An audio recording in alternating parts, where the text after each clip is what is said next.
Damn, Gary, some serious gourmet shit. What flavor is this? That's right, it's the all-hell medium roast private blend. Check out the Geek Grind Coffee Nerdrotic page for our other options like the Decadent, Feathers of Liberty, vanilla-infused flavored coffee. Or if you're looking for something darker, try the Dark Roast FNT blend of the Fellowship. You know what? Just buy all three. GeekGrindCoffee.com. Use discount code Nerdrotic.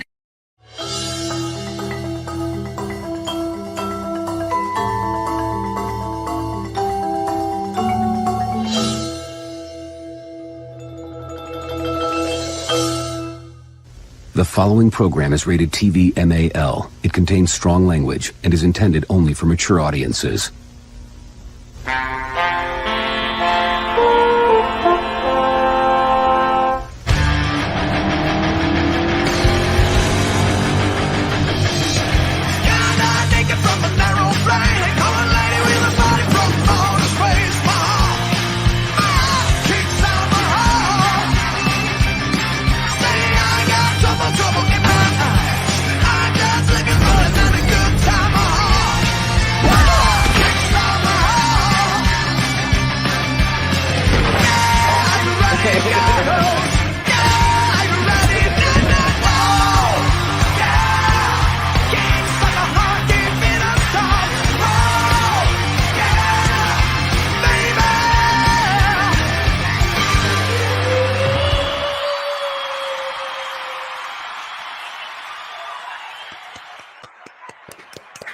Hello!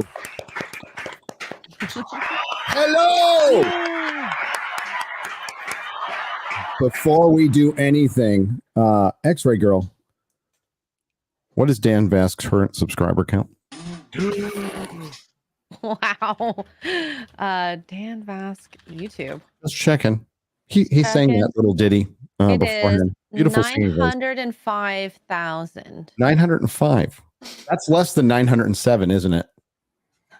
Yeah. Sure is. I got you! I got you! You know, he's just going to sing one Christmas song and it's over for you. You know what? Yep. I anticipated that, and I have something for the end of the year to counter it. So it's on, baby. Can you counter I love Christians at Christmas or something? That's what he'll do. Well, I love Christian middle-aged women at Christmas, and then boom, he's follow it up and shout at the devil after that. Shout at the devil. You know, Dan's he is a sexy man. He's in good shape. He has to run from gangs of children trying to mug him every day, and that keeps him in good shape. So no, hail Dan Vask. I love Dan Vask.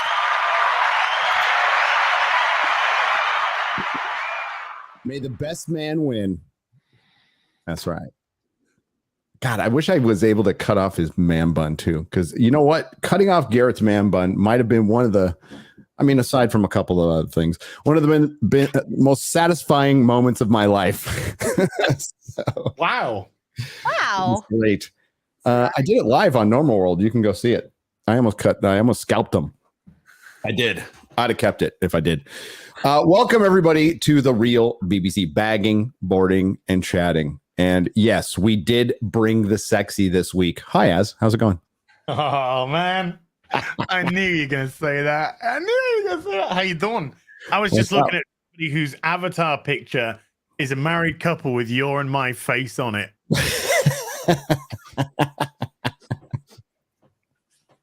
And I'm just like, it looks so good, though. It does look so good. How you doing? Oh my God, what a week! We've got some breaking news, which we're going to go into in a moment, and we've got the Soska Sisters here as well. Yeah. So there's going to be just geek Armageddon today. It kind of is. It's girl boss Armageddon. But we're all Canadian. That's kind of neat. Yeah. It's a small Canadian invasion. Yeah. Is that where you go out to people's houses and ask them politely to leave? And if they say no, then you go, okay, never mind, and walk on to the next house.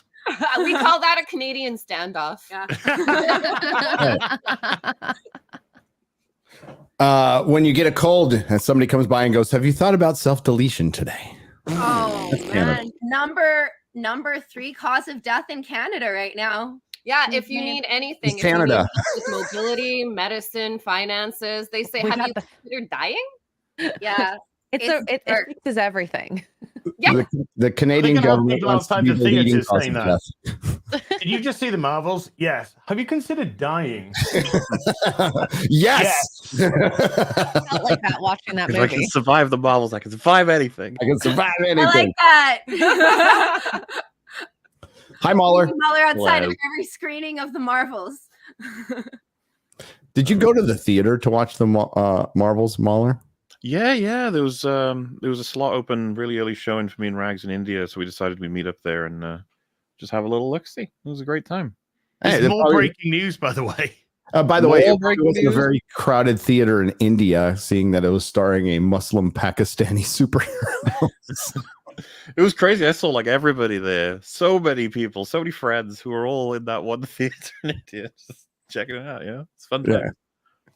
Hang on just a second. Wow. He's in. So that's about 20 cents. Thank you, Dan Vask. I still appreciate that. That's 20 cents that wasn't stolen by the hordes of children that chase you around in your country. Congratulations on passing me, Gary. I truly hope nothing bad happens to your channel before Christmas, like being demonetized or banned. Changing subjects, could someone in the panel tell me what this so-called N-word is? Brazilian trying to learn. Oh, it's called, you know what that N-word is? Nega. Nerdrotic. It's the Nega. Nerdrotic. That's what it is. Oh, okay. That's Oh what my it is. gosh. Az just stepped all over my joke. Damn it. Yeah. That's what you do, baby. Two Yeah, attempts yeah. at jokes and they killed each other. I Damn. know. Why you in the big They're butt? both good. I was going to say, by the way, it's so funny to be a part of this show every week and have you keep saying, as soon as the Marvels comes out, Dan, I'm gonna have a chance. And then it comes out, and it was true. But will it be enough to get you over the finish line? I've got something Ooh. up my sleeve in my pocket. If let's put it this way, if Rings of Power season 2 came out this week, it would be over. It would just be Oh, completely yeah. It over. would. I'll tell you what I'm going to do. I'm going to sing Amazing Grace on Christmas Eve live. Are you? He's gonna finish the Witcher game live. Yes, while I'm singing Amazing Grace. Card season 1 review while singing Saving Grace. I'm playing Witcher. Yes. Wow. I hear you're a really good gamer, Gary. Oh, I'm excellent. I'm the best here. My skills no equal. Soska Sisters. Yep. Is that me? That's Yeah. me I think talking. it's you. Sorry, that's my phone near my thing. Sorry. Okay. Every I'm on door the he's road. found, he's vanquished so far. Oh, sick. How you Has he doing? though? Hi, X-Ray girl. It was nice seeing you when you hung out with know. us. I miss you guys already, but we're already talking about the next meetup, LA Comic-Con. Very excited. It's Comic-Con, right? Not Fan Expo.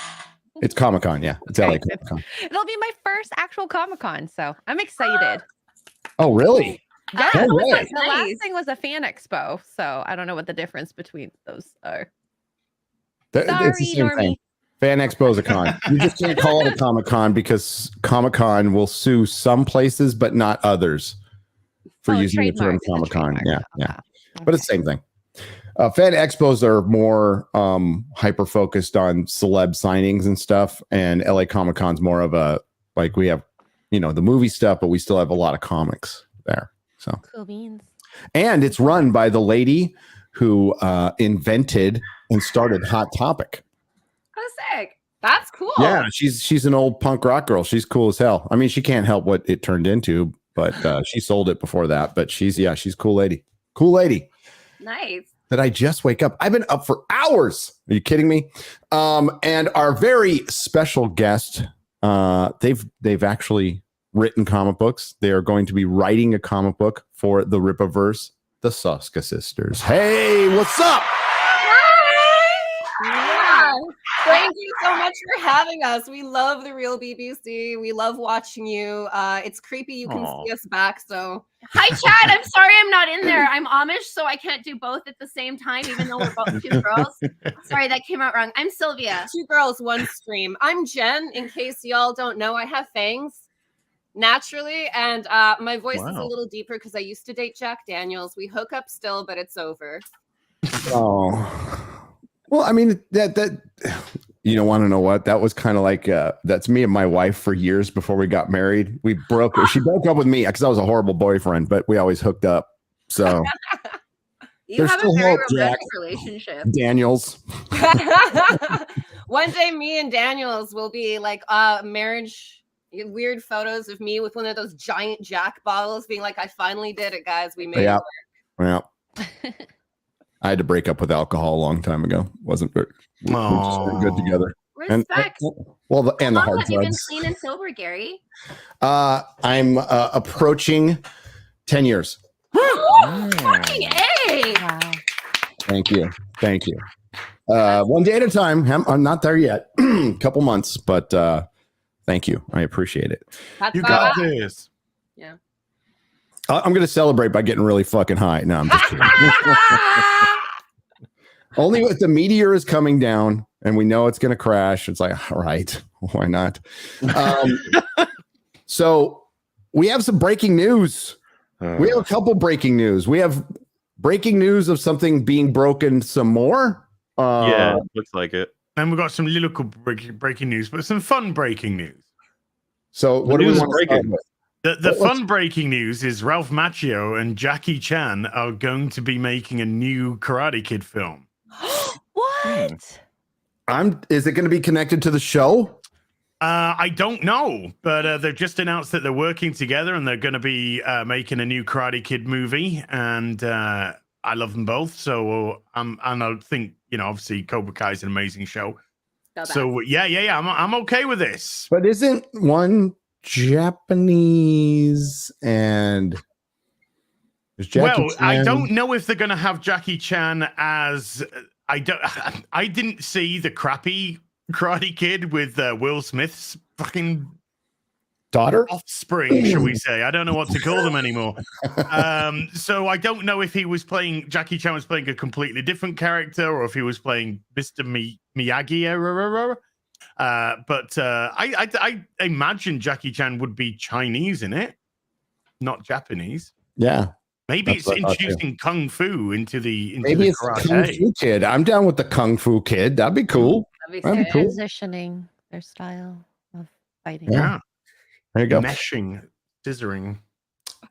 So creating world peace, basically. Yeah.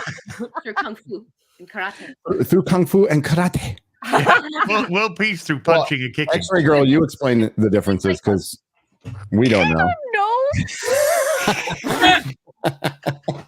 Why? She's Vietnamese, remember? She's Vietnamese. Vietnamese? I like that. I'm only half, and that half doesn't know that. Yeah. That we're fighting. That's right. Well, I have quarter Asian son who's Maybe quarter he'll know. Vietnamese. Yeah, he might know. Ask him. Ask him. Okay, so Mahler, what is our breaking news? Well, I guess I'll just go because that's has provided a source that's a lot more chunky. I guess we'll be reading from that. Sure, I can read it, because I'm particularly annoyed by this, but I guess it was inevitable. Like, you have a better voice, so the last Vanity few Fair article. Yeah. The last few streams I've had with this certain Star Wars theory have been about the nature of the control of Star Wars and how a lot of people assume it's like, well, Dave Filoni would be the best person. And me and Ryan have made many an argument against that idea and how it's a catastrophe for him to be in control. But at the same time, it doesn't surprise me, I guess, that this would be happening. But yes, the title is Star Wars Undertakes Universe-Shaking Changes After Ahsoka. Creator Dave Filoni, Rosario Dawson, Hayden Christensen, and Natasha Liu Bordizzo reveal how their show altered the galactic landscape. That's just funny. Like, what? As if the show was, like, groundbreaking in any way, shape, or form. Most people have forgotten what happened in it. Sorry to interrupt here, but let's keep in mind Vanity Fair is the mouthpiece for Hollywood. These are the assholes who ran the fan attacks for Disney Star Wars and Amazon's The Rings of Power before anybody really said anything horrible, right? Continue, please. Dave Filoni has a new mission in the Star Wars universe after guiding Rosario Dawson's force-wielding hero to distant celestial realms in the first season of Ahsoka. That's an appropriate reaction, Gary. The writer Yeah, the writer, producer, director who started out working alongside George Lucas on the animated Clone Wars show nearly 2 decades ago has ascended to a new position at Lucasfilm, one that will give him input into all the galactic storytelling going forward. All, guys, everything to do with Star Wars has now got his fingers on it. It's Ahsoka. Ahsoka's in everything now. Yeah, Ahsoka will start to turn up like thousands of years before she was born. Now, I'm what's called Chief Creative Officer of Lucasfilm, Filoni tells Vanity Fair, which places him into the development process much earlier and in a much more expansive capacity than his previous adversary advisory duties.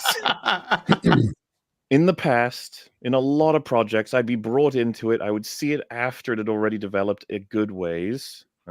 I'm sorry, I was reading off this screen. So, yeah. So there we go. my question is, who was handling this prior to him? Wasn't it Michelle Rejoin, or Could it be a was new it role? Kathleen Kennedy? Like, who was? I thought it was Kathleen Kennedy, but maybe it's like, have we ever heard a role referred to specifically as the Chief Creative Officer? No, because I know Michelle Rejoin was handling. She's gone now, but she was from Bad Reboot. She was handling merchandising too. Filoni will now work more directly with Lucasfilm president Kathleen Kennedy. Yay! And alongside Carrie Beck, a veteran producer turned head of development to originate and shepherd the next generation of Star Wars shows and movies. Yeah, how's that going? I mean, he does qualify as an effeminate enough man to be in charge of Lucasfilm. They couldn't have one who's actually masculine. So, well, Dave Filoni is a middle-aged woman. He is. How dare you? Ahsoka was wonderful. I don't know. I haven't seen enough interview stuff with him. Nothing happened.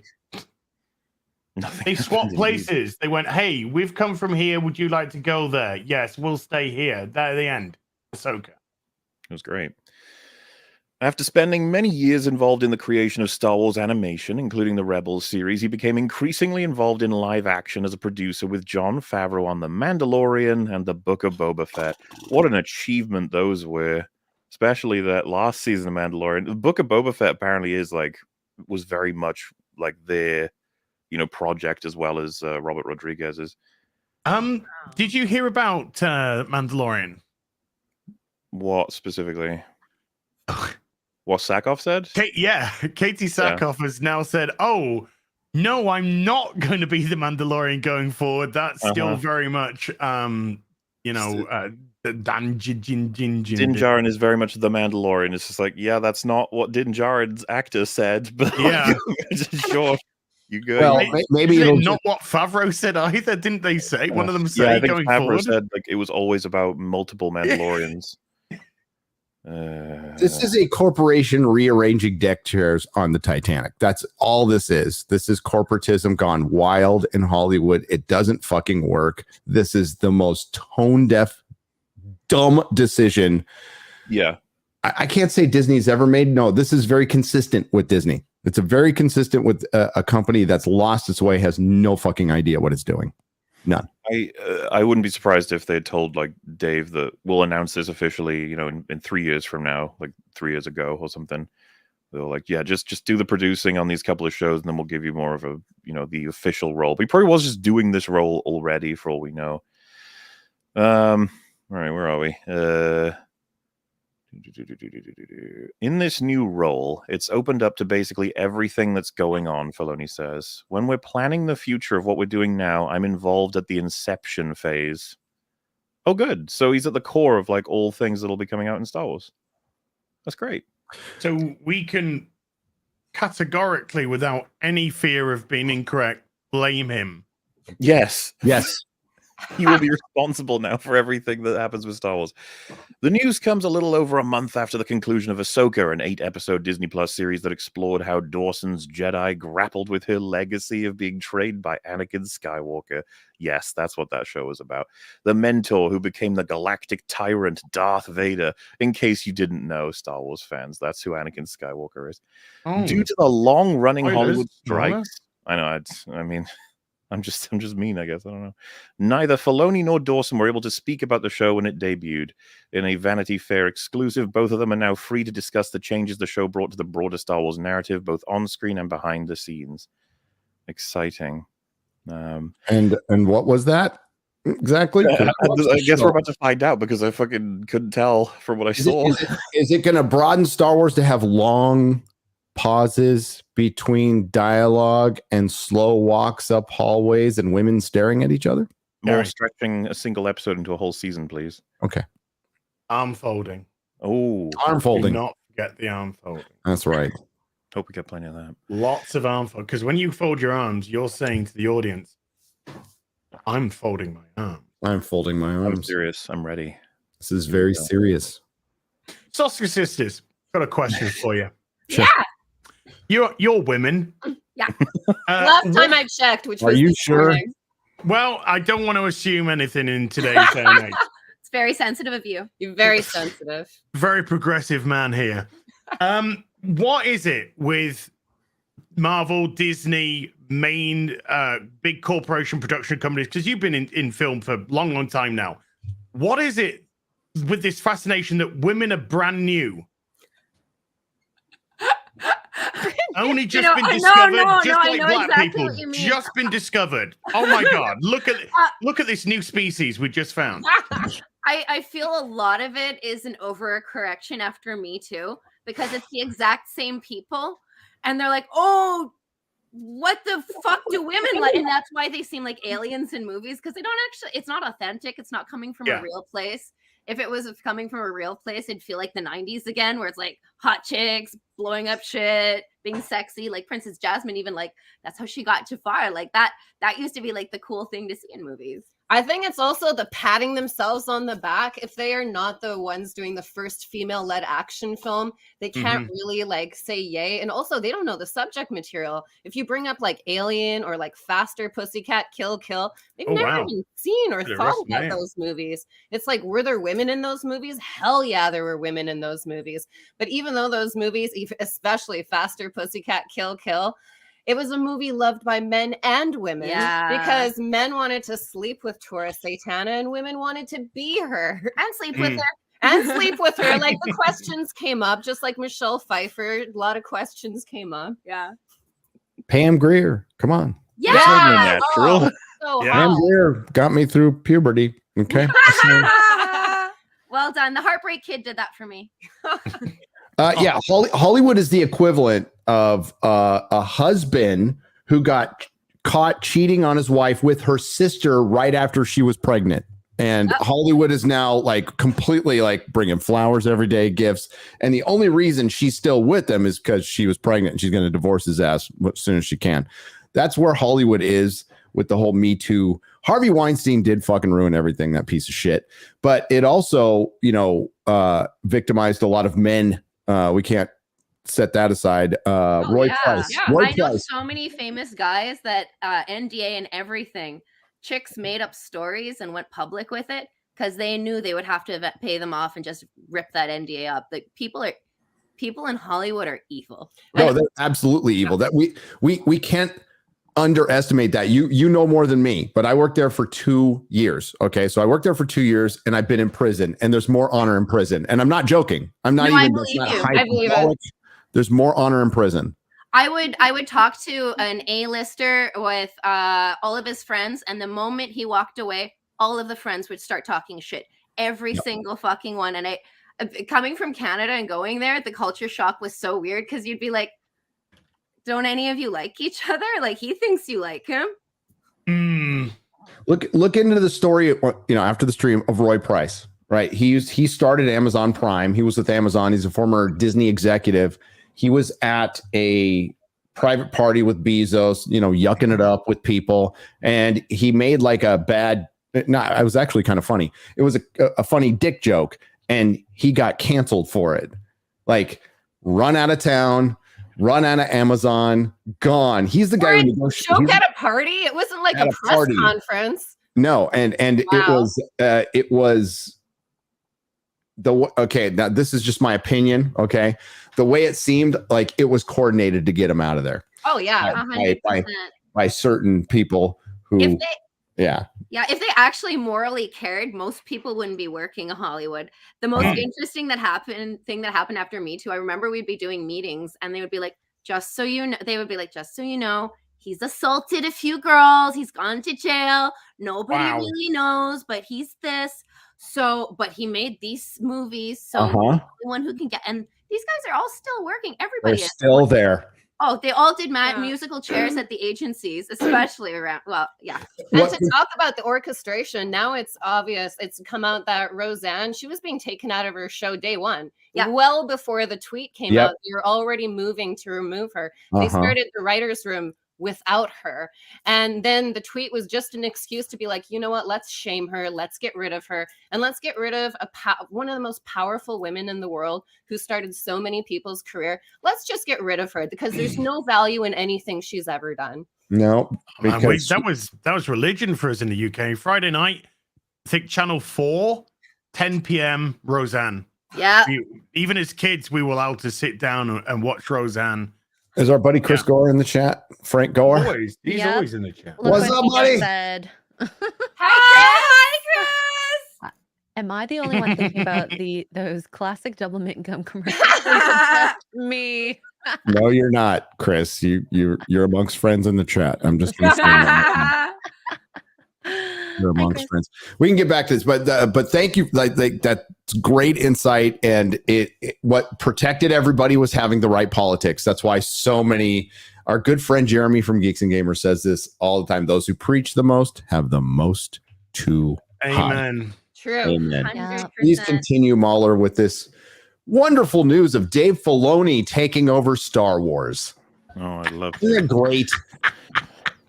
Stop laughing. It's almost as though, do you not love his work? What's happening here? Explain yourself. No, all of it. I bought it 6 times over. You know, it makes me think of the Filoniing as. Well, Jeremy, I destroyed you in that argument, and I'm right. And I've always been right about that. So there you go. All righty. Happy days. Hayden Christensen, who returned to play the spirit of Anakin Skywalker in Ahsoka. Yeah, that's the way to summarize that. Like, I thought it was the fever dream of Anakin Skywalker. Depends who you ask. I thought it was Force Ghost. There was time traveling Anakin. It's like, I don't fucking know what it is. You know what's funny, Mahler? On Friday nights, Ryan, I love Ryan. Ryan like tries to do the devil's advocate thing. He was like writing a better fucking Ahsoka show like while we were reviewing it. He's all, well, maybe they were doing this. And I'm like, you are projecting a lot onto this, bro. That's what happened with PLJ back in the day. When everyone was talking about what the film was, and it was like, wow, that's just not at all what happened. Like when they're like, Luke redeemed himself. He understood himself. He became like the character that he always was. He embodied the hero. It's like, what film did you watch? Like when did any of that happen? And yeah, the same kind of goes for the Ahsoka show. A lot of people saw in it nothing that was actually there. That's even down to like Balin, right? Like most people's favorite character. It's like there wasn't much there at all. It's just the presence of the actor plus a couple of mysterious Ray things. Stevenson, that's it. Yeah, it's amazing. It's the may he rest in peace. God, that's so sad that he's dead. Yeah. But that dude had charisma. So his charisma carried that character. That's it. Yeah, it wasn't just charisma, it was presence. Yeah. Just his physical, because he's a tall, big guy, and his presence kind of exposed the poor nature of the casting. Everyone else was 5 foot nothing and 100 pounds. And you got this 6 foot, what is he? 6'3", 6'4", Ray Stevenson. Yeah. Probably pushing 290, 280, 290. Big guy, real big presence. And of course he could, his acting was superb. And there was that one scene and we all latched onto that one scene because it's the only thing that seemed to have a little bit of meat. And maybe we were projecting a couple of things upon it because we were seeing something which never got developed because nothing got developed. I think there was a lot of projection. That's like, we really like Ray. We don't want to not like Ray. Hey, my favorite scene from Ahsoka was the behind the scenes of his little apprentice riding around a little toy land speeder smoking a cigarette. I thought that was cute. I like that. That was my favorite part from Ahsoka. It's a pity that got cut, but it would have been great to show. Hayden Christensen also spoke about reprising his role from the prequel films and what the series says about how Darth Vader reckons with his own terrible history in the galactic afterlife. Okay, so that was supposed to be the ghost of Anakin in her head while she's not drowning in a very cold ocean for hours. Yeah, hours. Just floating there, not breathing. Just she was force breathing. Force breathing. Huh? That's what they tell you. They'd be like, "Shit, a force bubble around her or something." It's whatever the hell they want. It's called plot armor. Dude, the fact that I said on my talk with Star Wars Theory and the other guys that were there, sort of like, you know, hasn't she been resurrected twice? And then they were like, 3 times.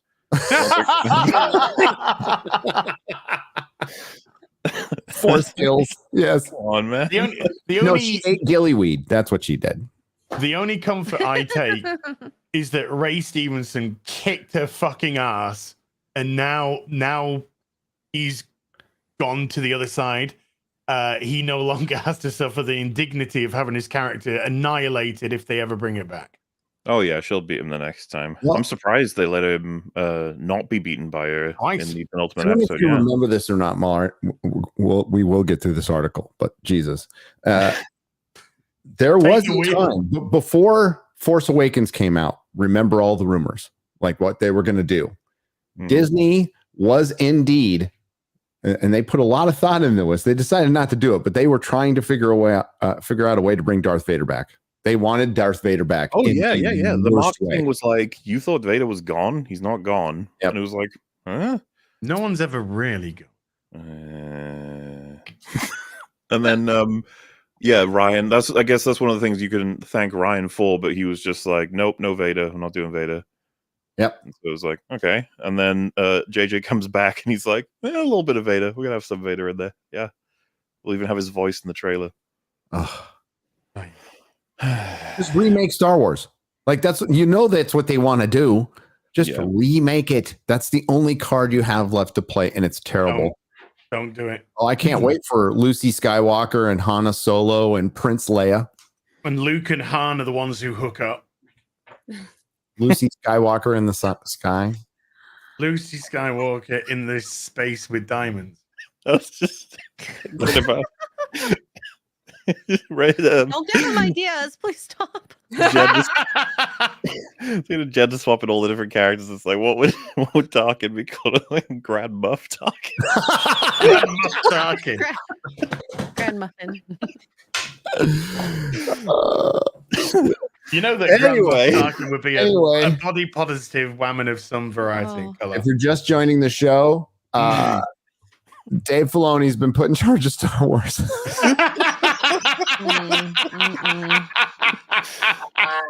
Hey man, he earned it. Okay, Ahsoka was a banger. Yeah, it was. Didn't it get less views? Isn't it the lowest viewed Star Wars show to date? Yeah, it was lower. It got less views than fucking Secret Invasion, dude. And Andor, you got lower views than Andor, didn't it? And I'll give respect to Andor. At least the sets were cool. They built actual sets and the costumes look better. Still bored the crap out of me, but God, at least it didn't annoy the crap out of me, which Ahsoka was. Don't have this record. We've got 10,000 people watching the Real BBC. Holy crap! Hey, hello, morning. Hi. The power of boobs. Yeah, let's do that. No. That's right. Hey, put me in the team, coach. I'm ready. Oh, you're ready, baby. You're looking svelte and sexy. By the way, hail Eric July and the Rippaverse third $1 million campaign in a row. Hell yeah. Best fans in the world. But guys, I thought there was superhero fatigue. Yeah. MCU comics fatigue. were dead. Yeah. And we'll get to the Marvels because my God, it's even Mahler. Mahler DMs me and goes, "This is fun." It is. Gary, someone reminded me. I put a cap on it being 350 million or 300 million. I was like, that'll be as low as it'll go. Okay, that'll be. And I think Drinker was laughing at me at the idea that it could ever be that low. And it's Yeah, dude, it's not going to hit 250. And yet, this has undergone like everyone's expectations. They fucked it up so hard. Remember my initial guess? What was it? 650. Oh yeah, mine was like 550, something like that. Yeah, no, I said it wrong. couldn't possibly go above Ant-Man. That was the way I was trying to work it out. I was like, it has to be below, which is logical. I mean, I think it's going to do 220. But if you look back on it, like when you compare it to Flash, at least Flash had freaking Michael Keaton Batman. You know, Flash had some scenes which I like. Like I'm happy to Michael see Keaton Batman Michael fighting. Keaton stuntman fighting in a Russian stylo, and it looked cool. It looked good. I've gone back and watched that, and I enjoyed it. I did. But God, this is, dude. Before you go on, this is again. There's a lot of the foundation of failure in Hollywood is the message. End of story. That's the foundation of all of these failures, but they're also massively, massively just incompetent as hell. There is a lot of dumb people in charge of a lot of money in Hollywood. Always has been, always will be. But when you add corporatism, at least when a studio was run by some totalitarian asshole, like good shit got made. Yeah. You know, like I wish I long for the days to Hollywood to just go back to Coke over woke. All right. Coke over woke. That's what we need to go back to. But now we have like committees making decisions and they're like, they don't know what to fucking do. It's a bunch of 72-year-old assholes, bankers who don't watch any of their own shit. Do you think Bob Iger or Kathleen Kennedy sits down and watches the fucking Mandalorian? No. No. Not even their own product. No, they don't. I think even if they did and didn't like it, they'd probably just be like, I don't fucking know anyway. I don't know what like whatever. These people are your grandparents. They should be writing you $12.50 checks. That's not making decisions for Star Wars and Marvel and fans. You know what? They should be making decisions for procedural dramas on fucking network. That's what they should be doing. But not this. And this is it's a typical decision for Disney. So thanks for the job security. It's hard to have job security here in content creation, but you have just provided it, Disney, and we thank you. I was actually going to say the way this works, right? It's like, we got to talk about Marvel and their latest fuck up. It's like, no, wait, we got to talk about Star Wars and their latest fuck up. It's like, no. And it's like, hold my Bud Light. Here we go. They're both on these like pedestals. They're these jesters that are like, one of them just shot himself in the head. It's like, you got to see what he just did. The other one's like got a minigun in its own head. Now the other one's like a nuke in its own head. You're just like, oh, they're really just okay. This is unbelievable. It's the you get what you fucking deserve, and then he shoots himself in the head. Always get worse. Yes, yeah. The self-inflicted wounds are. It's impressive. It's really the incompetence is impressive. I am actually kind of shocked about this. I'm sure they're all over the moon and they're smiling. Oh, the potential for Star Wars, and it's like all we see is this enormous tire fire. Where you're just like, wow. You just toss in more fucking alcohol onto it, I guess. And yeah.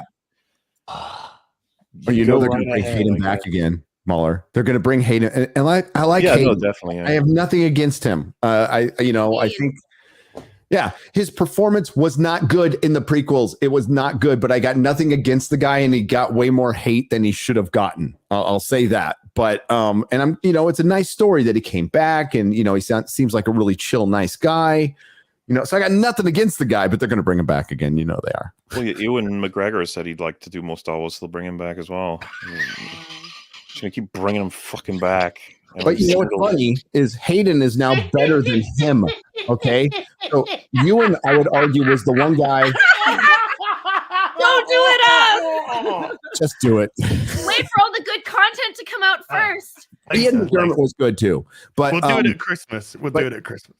But Ewan tried in the prequels. Like he was giving it his best effort, and I think he was a good performance as Obi-Wan Kenobi. He fucking mailed that shit in for the show. It was terrible. He was utterly terrible. It was embarrassing. I hate it. Except his fucking car video defending fucking Moses Ingram was a better performance than anything in Obi-Wan Kenobi. Yeah, and he didn't have much time to put that script together because he got a call from Disney going, get on the phone and make a fucking video about this stupid cow that we hired and say that she's good. And he's like, "Oh no, there's a red light. Should I do it now?" They're like, "Yeah, do it now, you fucking dick." Fuck. Okay. I don't know. That was a painful show to watch, and that's the show that really brought home that lightsabers are baseball bats. Remember the scene? Yes. I was reminded of it recently. It's so fucking awful. That is a great.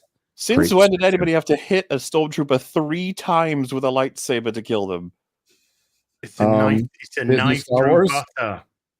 Well, except if you're a woman and you could just knock them out through their helmet. Yeah, just give them a little tap. Give them a little love tap. After the head. Oh, anyway.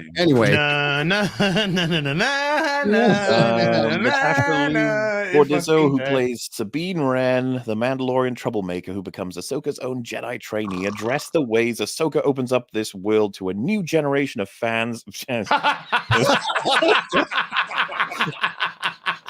New generation of 55-year-old men. Because that's by simultaneously embracing tradition and trying to forge new storyline. Embracing tradition. What show did you watch? Tradition. Yeah. Lies. What did she do apart from tradition now with Disney? Dead? So. Well, that's how they introduced Sabine, the live-action Sabine, because probably a lot of people didn't see Rebels, had no idea who the character is. So the first thing they thought they'd show off about her is her sacking off, essentially, Memorial Day. Yeah. Because she didn't care about the probably millions, if not billions, that died during the galactic conflict.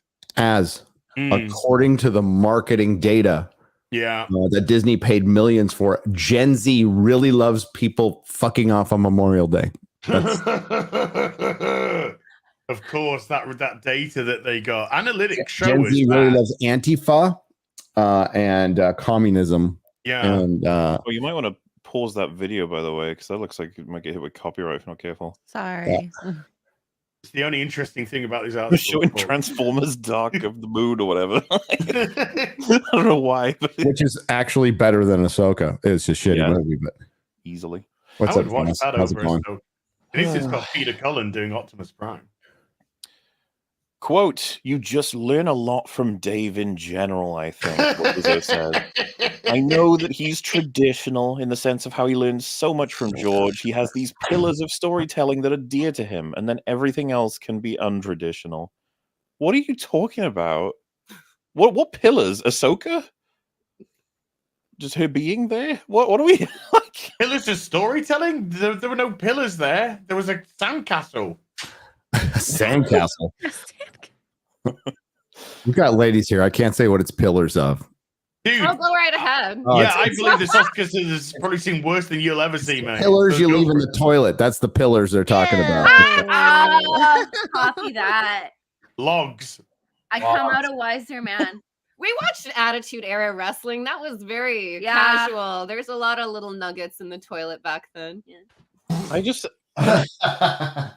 forever amused by them referencing how important it is. Like George Lucas, like he's trained by George, or George's vision. George is involved. It's like, you guys don't give a fuck what George wanted. What do you mean? No, it's lip service. It's lip service to try and pretend that they continue the legacy of Star Wars when they're not. They are completely dismissing all of that. And if you think George Lucas would have made any of this shit, I think they're sadly mistaken. No, of course he wouldn't. It's the kind of thing where they keep pointing over to him. They go, "You like that guy? Yeah, we like that guy too." And then that guy stands up and says, "Oh, I have some suggestions." They go, "Sit down." Yeah. Sit down. He's like, "Oh, okay, yeah, geez, all right, fine." Filoni's. Go on. Then I have a follow up. Now that Filoni will take the role of chief creative officer, what does that mean for other writers, directors, and producers? That's like the setup to the next part. So. There's a gap there. Well, is the story group still there? I'm pretty sure the story group is still there. I think what you said, like just earlier in the stream, is true. That is absolutely nothing is changing except official titles. That's it.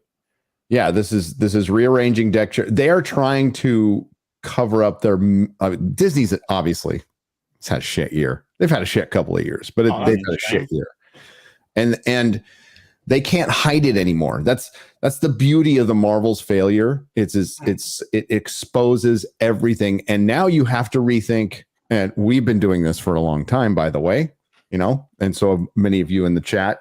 You have to rethink all of their narratives surrounding every single movie released since Endgame. Everything released, I don't know, in Kathleen Kennedy's entire career. Marketing is lying. Marketing is lying. You know, that's all it is. You're trying to put the best spin on something, but when you are marketing, when you are out there saying the Marvels is a really fun movie, when internally they knew it sucked. Okay? Yeah. I can't say who told me, but internally they knew it sucked. They knew it was a piece of shit, and they're going out there putting a smile on their face and lying to you. That shit. Marvel execs are going around New York Comic-Con parties laughing about how bad the film was before it was released. Yes. Marvel execs. And dude, at parties, Comic-Con parties, New York Comic-Con parties, telling, just schmoozing with everyone, telling them how shit this film is and how laughable it is. And it's not even come out. And of course, people that go to these parties, as we've already known, some of them talk to us from time to time. And that's what they said. Oh, this was over 2 hours to start with. Then we had to edit it down. Then we had to get it to 88 minutes because we got to skate fast over thin ice. Yep. Is what they said. That was the massive quote that was going around Disney. Skate fast over thin ice. And me and Garrett talked to somebody completely different who said the same thing at San Diego Comic-Con. So they knew it. They also knew Echo. I told you that they tried to cancel Echo. They tried to pull it completely, and they couldn't. There's too many contracts involved. They can get sued. I mean, you saw what happened with Scarlett Johansson when they legit screwed her over with Black Widow. Oh yeah. They fucked her so bad. God, remember the era of maybe we release it in the theaters and on streaming to make the most money. That's an idea. They did it with one Marvel movie, right? That's the only one they did it with, Black Widow. You know where it might work? Box and office bonuses. Right? It worked with Five Nights at Freddy because Freddy, what is it? Friday Night Tights with Freddy's extra girl. Friday Night Tights with Freddy. Because it cost $20 million, so it might be a good course of action for cheaper movies. Honestly, Gary, I'd be curious if it would have made more had they not released it on digital. I wonder. I don't know. Maybe. Don't know. Soskas, what's the largest budget you've ever had to handle on a movie before?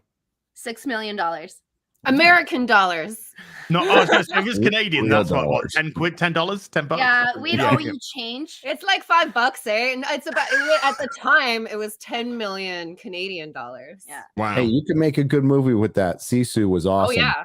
Sisu was freaking Just awesome. bought it on 4K. Hell yeah, baby. Love that movie. Anybody here see Five Nights at Freddy's movie, by the way? My kid did. I have. Yeah. My kid liked it. It was fine. But the thing that struck me was like, oh, the fans love this. Like, because Five Nights at Freddy's is not my thing. But seeing it, I was like, yeah, they've gotten all the animatronics down. They've taken a basic story from a lot of the lore from the games. And then, it's like a PG scary. You know what I mean? Like, I think because they're trying to, the audience for Five Nights at Freddy's can go very young. It's kind of weird. Poltergeist was PG. Yeah. Yeah. And it's going to spawn plenty more shit. They know what they're doing. They knew what they had when they were making it. They were like, yeah, this is going to make shit tons of money. And it's such a funny juxtaposition because it's like they're going to make so much profit from that movie compared to the Marvels. Yes. Which the direct comparison people make is like, yeah, because when they were making Five Nights at Freddy's, they were like, how do we make the fans who love this thing like this movie? That's something that they've never asked themselves at the MCU anymore. Like, that's not something they'll ask themselves since fucking like Phase 3. Keep having to recite this, but it's worth saying. Remember, Joker, 50 million budget. Nearly 1.1 billion box office without a Chinese release. Wow. Yeah. And then the funniest thing was Warner kind of just handed it over to a company. You do it. So they got bugger all money. A competent, more than competent. Todd Phillips is like a very good director. That guy is like really, really fucking good, and he's kind of a punk rock rebel, which I appreciate. And Chris Gore knows. And he's amazing. oh yeah, Hangover is like one of the greatest comedies ever made. Oh yeah, and Road Trip also, right? Yep, Get a guy who can do both. He can do that and Joker. I had no hopes going into Joker. I had zero hopes. Yeah, dude, I remember when we were all talking about it, it was just released. It was like, what the fuck is this? A Joker solo film by the guy who made Hangover? What is going on? Yeah, as a big Batman fan, I was saying we don't want to know a Joker origin. This is the film nobody asked for. And then I saw that first trailer, and I saw Joaquin Phoenix's screen test, in the costume, and I was just like, "This is the film I didn't think I wanted that I absolutely need right now." Dude, that first trailer was great. Oh, the first trailer was superb. All the trailers were superb. But, it was fantastic. And also, I don't know if you guys know this, but you probably do because this is what you do for a living. But they actually reshot the movie. So they Joaquin and Todd watched the movie, and Joaquin didn't like his performance. He wanted to change it, so they just reshot the arc of Joker a bit. I did know that, and that's why it's great, and it still came in under 50 million. It's incredible what creativity can do, right? Hell yeah! Allowed to be that, and watching it. In New York, like I've told the story before, but you remember all the bullshit around it, which actually absolutely helped the movie. That it was for incels and blah blah blah. So Jeremy from Geek Gamers and I watched it in New York. We had to walk through a fucking metal detector to go see this movie. Yes, and that's at Alamo Draft House in New York. It was a great place to watch it. Like watching Joker in like the shithole that is in New York City. No apologies there. That's one of those moments where, like, the people walking through it, the people who set it up, the people who organize it happening, everyone thinks it's bullshit except the people who are super far up top who organize that shit. They're just like, why is anyone doing this? It's like, the media weren't just they were really trying hard, to coordinate a shooter. That's what they wanted. They wanted the media were going really hard that there was going to be a shooter, somebody was going to snap, somebody was going to shoot, and they were egging it. They were egging on, and the irony, of course, was there was a knife fight in Frozen 2 in the theaters next door. So you got the people watching Joker. Meanwhile, there's a knife fight going on in Frozen. That's a fucking South Park joke. I don't know why they wouldn't have put that in an episode. It's just so funny. Let's get through this. What does Dave say? I'm not telling you what to do. Quote. Oh yeah, I don't fucking. What does Dave even sound like? I haven't listened to an interview forever, but he's got like a nerd voice. He sounds like this, and he wears a cowboy hat. And he's from Pittsburgh. I'm not telling people what to do, but I do feel I'm trying to help them tell the best story that they want to tell. I need to be a help across the galaxy here, like a part of the Jedi Council almost. Oh, that's really good, Mahler. That was actually pretty well done. I don't want to do that forever. Imagine being Dave Filoni and having to talk like that. He described his responsibilities as understanding the intent of the filmmakers and being a resource to them based on his mentorship under Lucas himself. Yeah, you guys love Lucas over there. Just big ups to Lucas. And his years spent steering the Clone Wars, Rebels, and Ahsoka. Literally hours now of Star Wars storytelling I have done, he said, before pausing to rethink his syntax. See, I even phrased that like Yoda. Oh my cringe! Cringe! You know what? That won me over. Yoda. He is back off. Back the fuck off. He just sold. Dude, he did the Yoda. Back off. Sorry, guys. Continue. It's funny because he's been, into Star Wars stuff for a big portion of his life. But saying stuff like that makes you go like, do you even like Star Wars? What are you doing? Like, who does that shit? Like, I'm starting to talk like that of the Master Yoda. Yes, Jedi Master Yoda. Yes, I've been talking like him. At the Star Wars Celebration fan convention this past spring. Oh, they did not bring up Indiana Jones. Really? Oh, yeah, we're about to. A number of new projects were announced by Kennedy, including a feature film from Filoni that would help bridge the decades-long gap between Return of the Jedi and Force Awakens. Bell's got in the food. Hold on. A space that The Mandalorian, The Book of Boba Fett, and Ahsoka are already busy filling. Yep, we know that's going to be great. Can't wait for that. Filoni will continue developing his film as well as exploring a possible second season of Ahsoka. Yeah, fucking whatever. I guess so. Why not? That's something he would push for. I don't even know if they would like it. I was about to say a financial decision, but then it's like, well, they don't do those anymore, do they? They sort of just make things while serving in his new position. Quote, to truly help filmmakers, it was really important for me to experience it firsthand, he says. I can also lend a perspective on the challenges that telling these stories will present. I feel more capable of actually being helpful outside of just saying, well, Jedi are like this and Sith are like this. But you don't know what Jedi are like because you're fucking everything up. Mm-hmm. Lightsabers are bloody glow sticks to you.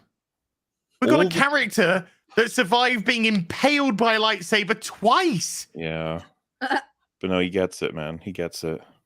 Dude, we're talking about a year where Disney had an Indiana Jones film flop, a Marvel film that's one of the most epic flops of the year. That's going to cost them more money than The Flash cost Warner Brothers. How impressive is that? And all of their D+ shows get Ryan mentioned this on Geeks and Gamers Daily, and he's right. The only shit people watch on Disney Plus is like Little Mermaid, is the movies they released, and Elemental or whatever the hell it's called. And it's not much, and it's not driving subscribers. They just had a $1.99 thing to get people to sign up to Disney Plus, and it bumped up their subscribers in North America 4 million. That's it.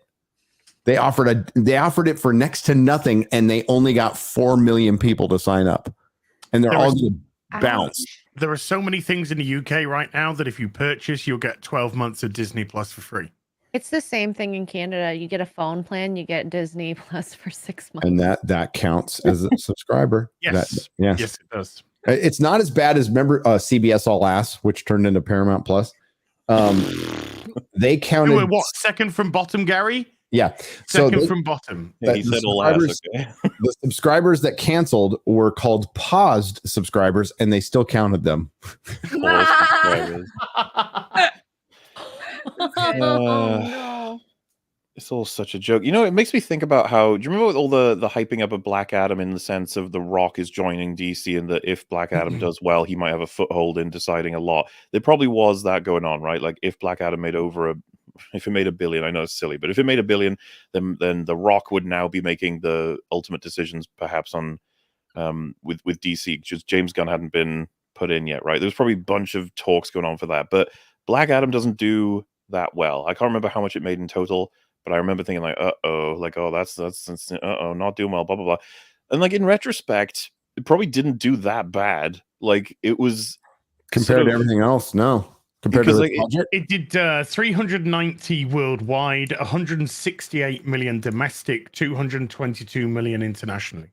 What was its budget? Black Adam's, I think, was around 200. Right. Well, obviously the point is that some, like Ant-Man or the Flash, whatever, like they start to change the scale, and it's like, oh, Black Adam wasn't anywhere near as bad as I guess everyone thought. And now that the Marvels has come out, it's like, oh, I guess the Flash wasn't as bad, or Blue Beetle wasn't as, you know what I mean? Like, because these films are all dealing with different variables. Black Adam's reported budget is between 190 to 260. There's a big swing there. Yeah. It's just that it keeps sinking, and it's like, will the Marvels now reach the bottom? What do you think? Because what's going to happen to Aquaman? Well, the Marvels is looking realistically like it's going to lose $500 to $600 million. I think Aquaman 2 might make $5 more than the Marvels. Okay. I think it's going to do. I'm going to say $100 million more than the Marvels does. Yeah, total, maybe because of the total. Yeah, sure. I think it's going to do about 350. If you have Patrick Wilson and Jason Momoa having fun in that film together with action scenes that it's James Wan, right? Patrick Wilson should be Aquaman, by the way. Don't take for granted thirsty ladies. Yeah, well, there's that too. What I'm saying is, there's a chance that we could watch the Aquaman movie and be like, it's all right. Yeah. Well, especially if they kill Amber Heard. If they kill, I'll go see it twice. Aren't they doing a storyline where her and his kid gets killed, and then she's like From the trailer, it looks like she's in it for 5 seconds. And Patrick Wilson is a sweetie. Yeah, big he's sweetie. a real sweetie. And James Wan is also an absolute darling. Oh, James Wan is so nice. He's such a nice guy. I've never met Jason Momoa because I'd probably still be there, but I hear he's very, very nice and very fun. That is why it might do well. Yeah, okay, I can give you $100 million for that, no problem. Yeah, I went to Magic Mike on a Tuesday because I was like, I don't want anyone to see me, and then it was filled with girls like me. Oh, my wife Just yeah. Oh yeah, and they were rowdy. It was like seeing a scary movie in New York. It was insane. It was like the Thunderdome. Yeah, well, people feel that way about Steven Soderbergh. They're like, oh man. They say men are animals. You should look at women at a men's strip club. Oh, beasts. Oh, I've seen that. Yeah. Beasts. Yeah, you see at their bachelor. So I think some people will just come to look at Jason Momoa. And Patrick Wilson, he's cute. But Jason works hard for that body. They didn't have to CGI it in, so I'm proud of him. Good boy. Yeah. Mm-hmm. Well, like I said, hopefully they have chemistry, and hopefully they go on a fun action adventure thing. Like it could be something there, maybe, who knows. But it'll be real fun with that dead kid. I can see it. Yeah. A dead baby's always a good laugh. That's a hard one. Even if Mira was like chopped into fish bait at the beginning of it, and he goes no. Yeah, chum. You'd get over it in like fucking 10 minutes, and then they'd be back to the wacky adventure, because that's what everyone wants to see. No one cares about her anymore. Plankton will sell her at his restaurant. Oh well. Oh no, I'm wearing loafers under the sea. Silly Billy. That's Marvel. So they bring up the Acolyte. They bring up Skeleton Crew. We still don't know which one is coming out first, by the way, right?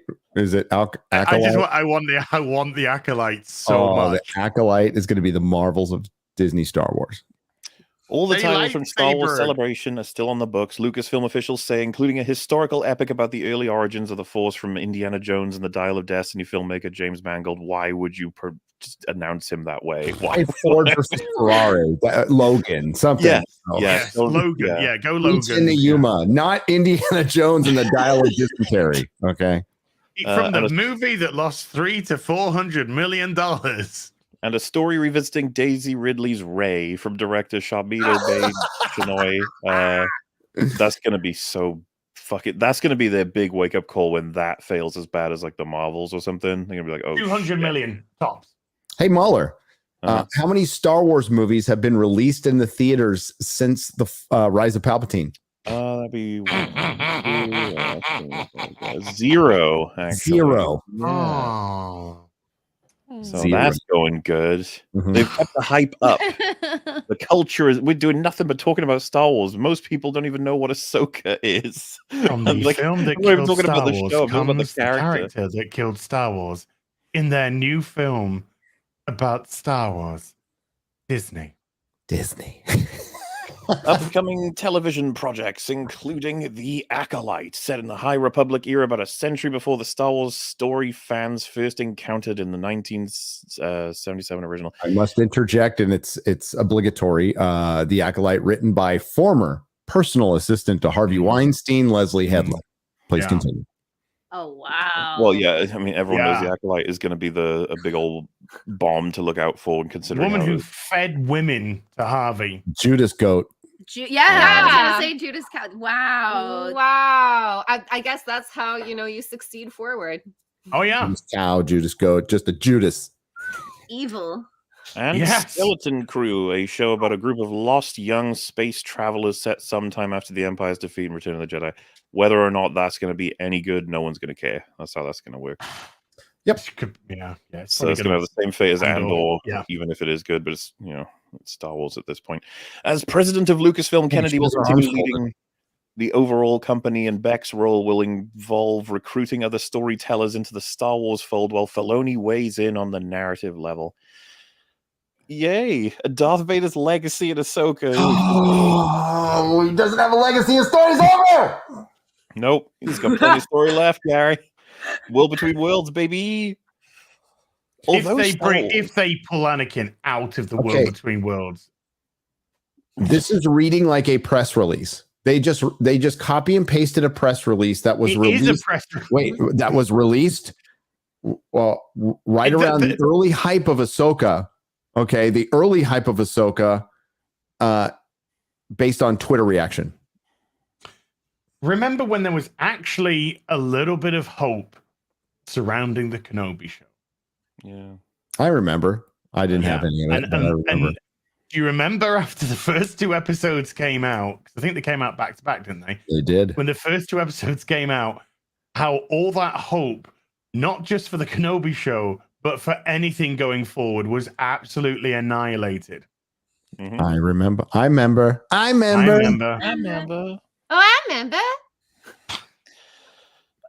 Although Star Wars has literally thousands of characters populating its various stories, the single greatest touchstone remains Anakin Skywalker / Darth Vader, 2 sides of the same individual, one honorable, the other deplorable. Ahsoka was distinctive among Star Wars projects for delving into what it was like for denizens of the galaxy to emerge from that darkness. What are you talking about? So they have completely just abandoned the OT fans. They're going straight to prequel now. What about Malgus? What about Revan? Why aren't they, actually exploring characters that Star Wars fandom understands, knows? Dude, the general public is so not going to give a fuck about any of this. No, not now. But just imagine if they had when they bought Star Wars. Oh, yeah. They said, we're going to do something Malgus related. We're going to do something Revan related. If Bob Iger kept his word and left, maybe listen to George.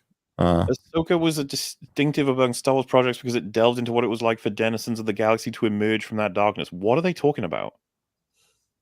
Did they watch the show? No, they don't watch the show. No. That's our job. Ahsoka Tano was his Padawan apprentice. Just as Luke Skywalker wondered about how much of his own nature was inherited from his father, Ahsoka questions in the series whether it's possible to trust, let alone pass on everything she's learned from the same man. Oh. What? That's what they're saying that was happening in episode 5. I still wonder. That's not what happened. That's not what happened. I thought it was that he was teaching her that she should live, not die. She shouldn't give up. She should keep on fighting. He was teaching her that glow sticks glow. They do. Hey, she also did the fastest costume change in Star Wars history. She needed to. And she talked to whales. Quote, she had a very particular idea of him, the Jedi Order, and who she was in all of that for a very long time until the image was shattered, Dawson says. The point we graduate to here is, he did some terrible things. He also did some really great things, and it's always up to you how you choose the direction. She can look back at her own life. She's gone through some hardships that could have been the moment that turned her dark. She didn't go there, so I think she's starting to trust herself. As if anyone thought Ahsoka was going to be a fucking dark side user. Filoni would never let that happen. What were those hardships? She nearly died and then Ezra saved her with the worlds between worlds, and then she nearly died again to. That was 12 years ago. As you forget, women don't forget. Yeah. Oh boy, we're like elephants that way. Fucking hell, do I know that? That's for sure. My God, is this thing like 50 Men can't pages remember, long? and How women much never longer do we forget. have to That's go? the problem. Yeah, I'm scanning ahead to see if there's more because it's talking about what happened in the season. As if What hardship did she go through? She had to fold her arms a lot. It takes energy, okay? I like this. Hayden Christensen's return as Anakin. The will between world sequences in Ahsoka opened the door for Christensen to return as Anakin Skywalker. Okay. I guess so. Because right? Reprising the role of the brash young Jedi he first performed in Attack of the Clones and Revenge of the Sith. The actor previously came back as the scarred and broken Vader in the Obi-Wan Kenobi series. But Ahsoka offered him a chance. Mauler, how can you be stuck in the world between worlds and also a Force ghost at the same time in the same fucking show? I have no clue, but it's a door. So is Anakin going to fight himself at some point? Is it going to be Anakin versus Vader? You know they'll do Anakin that. versus Vader. Anakin versus Vader with smoke everywhere. Feels very insensitive to twins. It is. And we'll talk about the insensitivity of Darth Vader, by the way. He's offending thousands of people across the earth by existing. He killed billions. He's not a nice man. He's not a nice man. Christensen says he played it with a deliberate sense of uncertainty. Is it really him, or is he a figment from Ahsoka's troubled mind? I guess we'll never know. That's what makes it so awesome, is that you have no fucking clue what the hell is even going on. I like that they say, like, it opens the door for him to return, but we have no idea what he is. Dude, you guys, people who like Disney Star Wars, you can have it. It's all yours. All yours. All yours. You can have it. Feel free to pirate it at your the original leisure. trilogy was a mistake. Okay, just Oh my fuck it. God. I was just reading that quote. Does this not summarize exactly how it feels to watch that fucking season? Quote, that's the beauty of how the episode's constructed, in my opinion. Inevitably, the audience has to question what it is they're watching. Is this the world between worlds? What is the world between worlds? Is this actually the spirit of Anakin Skywalker? Or is all this in Ahsoka's subconsciousness? Mahler, you and I and Az were questioning what we were watching a lot. Yes. Okay. Yes, we were. So apparently they nailed But if that. you're a newbie, you didn't even know it's the world between worlds because you had to know it's the world between worlds if you watch fucking Rebels. You're like, why are they on this walkway in space? What the fuck is this? Because they didn't explain it in the fucking show. Like I said, most of the hardcore sort of Star Wars fans, I guess they're gonna have to explain it to all of the softcore ones that are just like, wait, is this softcore the afterlife? I don't fucking know. Disney Star Wars. Is this the new water cooler moment? The new water cooler moment? Can you please tell me what this fucking show's about? And then somebody just makes something up for Disney. Well, actually, I think it's about Luke's struggle with his. He's not even in the fucking show. Well, you could have Ryan Kinnell at every water cooler going, well, I think what they were trying to do. But like Ryan Kinnell actually read the books and none of the fucking idiots in the story group did.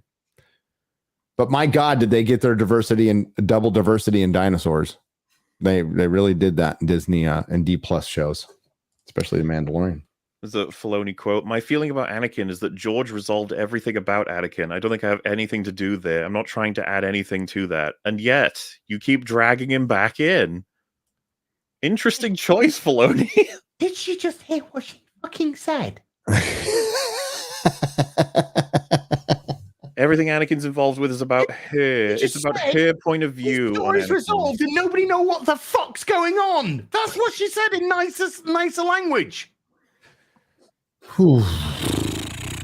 Still, Ahsoka suggests that even after the story was complete, the character continues a Jekyll and Hyde struggle to maintain his decency. Guys, no, you said till Christmas. Yeah, we have I some wish streaming to it do, buddy. could be Christmas every day. You have obligations, buddy. Sorry. You'll have to self-delete later. Quick, someone send boobs to Az. Yeah, they can be on a guy or girl. It doesn't matter. Save the poor man. Booba. We got you. Got him. I'll send you a photo right now, though. No. So I mean, yeah, that makes no sense. You're the guest. I can't say no do to a this guest. anymore. I can't do this anymore. I can't do fucking. Let's talk about something dumber. The Marvels. Well, I was going to say there's nothing much else. The broad point is just that Filoni's going to be taking over completely, and that's a miserable announcement. So I cannot believe it. And there's going to be like people going, Star Wars is saved. How many times has Star Wars been saved? I've lost fucking count. I don't even think the people who say Star Wars is saved, the people who think that Kathleen Kennedy's to blame, is as part of the announcement, etched into the announcement is he will now work more directly with Kathleen Kennedy. That's a quote. She don't give a fuck. It's well, for anybody who thinks her being out would be the key to saving Star Wars, and What's working with Kathleen Kennedy, going to grandma and watching her programs, sitting on the Davenport watching soap operas. What are we doing with Kathleen Kennedy? How does she still have a job? How does anybody still have a job there? I don't know why heads aren't rolling up there. How much money can you lose before someone is to blame? Come on. It's not the creators that are wrong, guys. It's the fans who are wrong. Yeah. Of course. Yes. Bigots. You fucks. Yeah, just use your money and don't ask any questions, okay? By the way, it should be mentioned, this is the only corner of the internet that feels this way about this news. If you look at the resulting responses to this news, people are yes, this is perfect, best man for the job, here we go, huge W. Okay. We'll see you after the next show. Did any of these people watch Ahsoka? No, they didn't. Okay. To explain for people who don't understand and haven't like sat through all the Disney Plus does have an identity, and its identity is shit. Okay. Like every show sucks to varying degrees. And what happens is they put a bunch of effort in the first couple of shows and just don't give a fuck about the rest of it. And every time a Disney Marvel or Disney Star Wars thing comes out, people get excited. They call you haters for not liking it. And by the end of the show, they're all, oh, that kind of sucked. Every fucking time. So if we add all the Disney Marvel shows and the Disney Star Wars shows, what do we have? Like 12, 13, something like that. So this is like happened 12 or 13 times. There's a point where you just go, some people I think have the memories of an ostrich, which is like like an ostrich looks away and looks back at you and they think they're looking at a new person. That's what I think we're dealing with what's left of the Disney Star Wars fandom, which is minuscule. I just did the math, by the way, without X-Ray Girl. It's very scientific. On the amount of tickets that were sold for the Marvels. And if I bet if I compare it, if you compare it to other movies, even that came out 20 years ago, because they don't count ticket sales anymore, like how many actual tickets sold. It was it's like about almost 5 million tickets sold to the Marvels in the United States, in a country of 331 million people. That's about 10% of what sold for Captain Marvel. I don't know what I'll have to compare it to the Hulk, but I'm sure it's less than half. It's less than half. Tickets sold, people actually going. And by the way, the shenanigans are going on. I got an email from Australia that they were buying out theaters for schools for the Marvels. So there's a bunch of theaters sold out that were the tickets were sold for like $5 Australian. Child abuse is real. Child abuse is real, by the way. It is That's real. fucking dark for Australian kids. It's dark. It is. That's some Epstein Island shit right there. Yeah, nothing Disney connected with that. No. Do not Google that. No. Oh no. Stuck on the island. Not sure why he's there. That cruise ship. Maxwell, That Disney cruise ship that took a visit there. That's all weird. Isn't that weird? It's weird. What a weird coincidence. Weird. How many times did Bill Gates go, by the way? Was it 16? 18? Oh, so many. Did you hear he wanted to do like a Genghis Khan thing where that's why they wanted all those women so they could impregnate all of them so they could make their own race of kids? He's got a ways to go. Genghis Khan got busy. He wanted a whole race of he was a conqueror, not a nerd. No. No offense to the nerds. Yeah, nerds are okay. Nerds are hot. I love nerds. Just Bill Gates is a different sub nerd. Like, Yeah. He's evil. There's they're evil nerds, and well, he's one of them. Now, well, he's not even a nerd anymore. He's an evil elite piece of shit. So he's an evil supervillain. Yeah. Buying up farmland. WEF puppet. Yeah, notice all these food stocks that are being burnt down just randomly, you know? That's weird. I'm like sitting right next to a cornfield. It's kind of awesome. I'm in Wisconsin right now. It's cold. It's cool. Went to a football game. Packers and the Los Angeles Chargers. You know, it sickens me to fucking death to even say that. God, I hate it. And the Chargers did what the Chargers do. They lost in the fourth quarter. It's fucking hilarious. That's fucking hilarious. But it was cool. Brats were good. The brat. They love the brats. All right.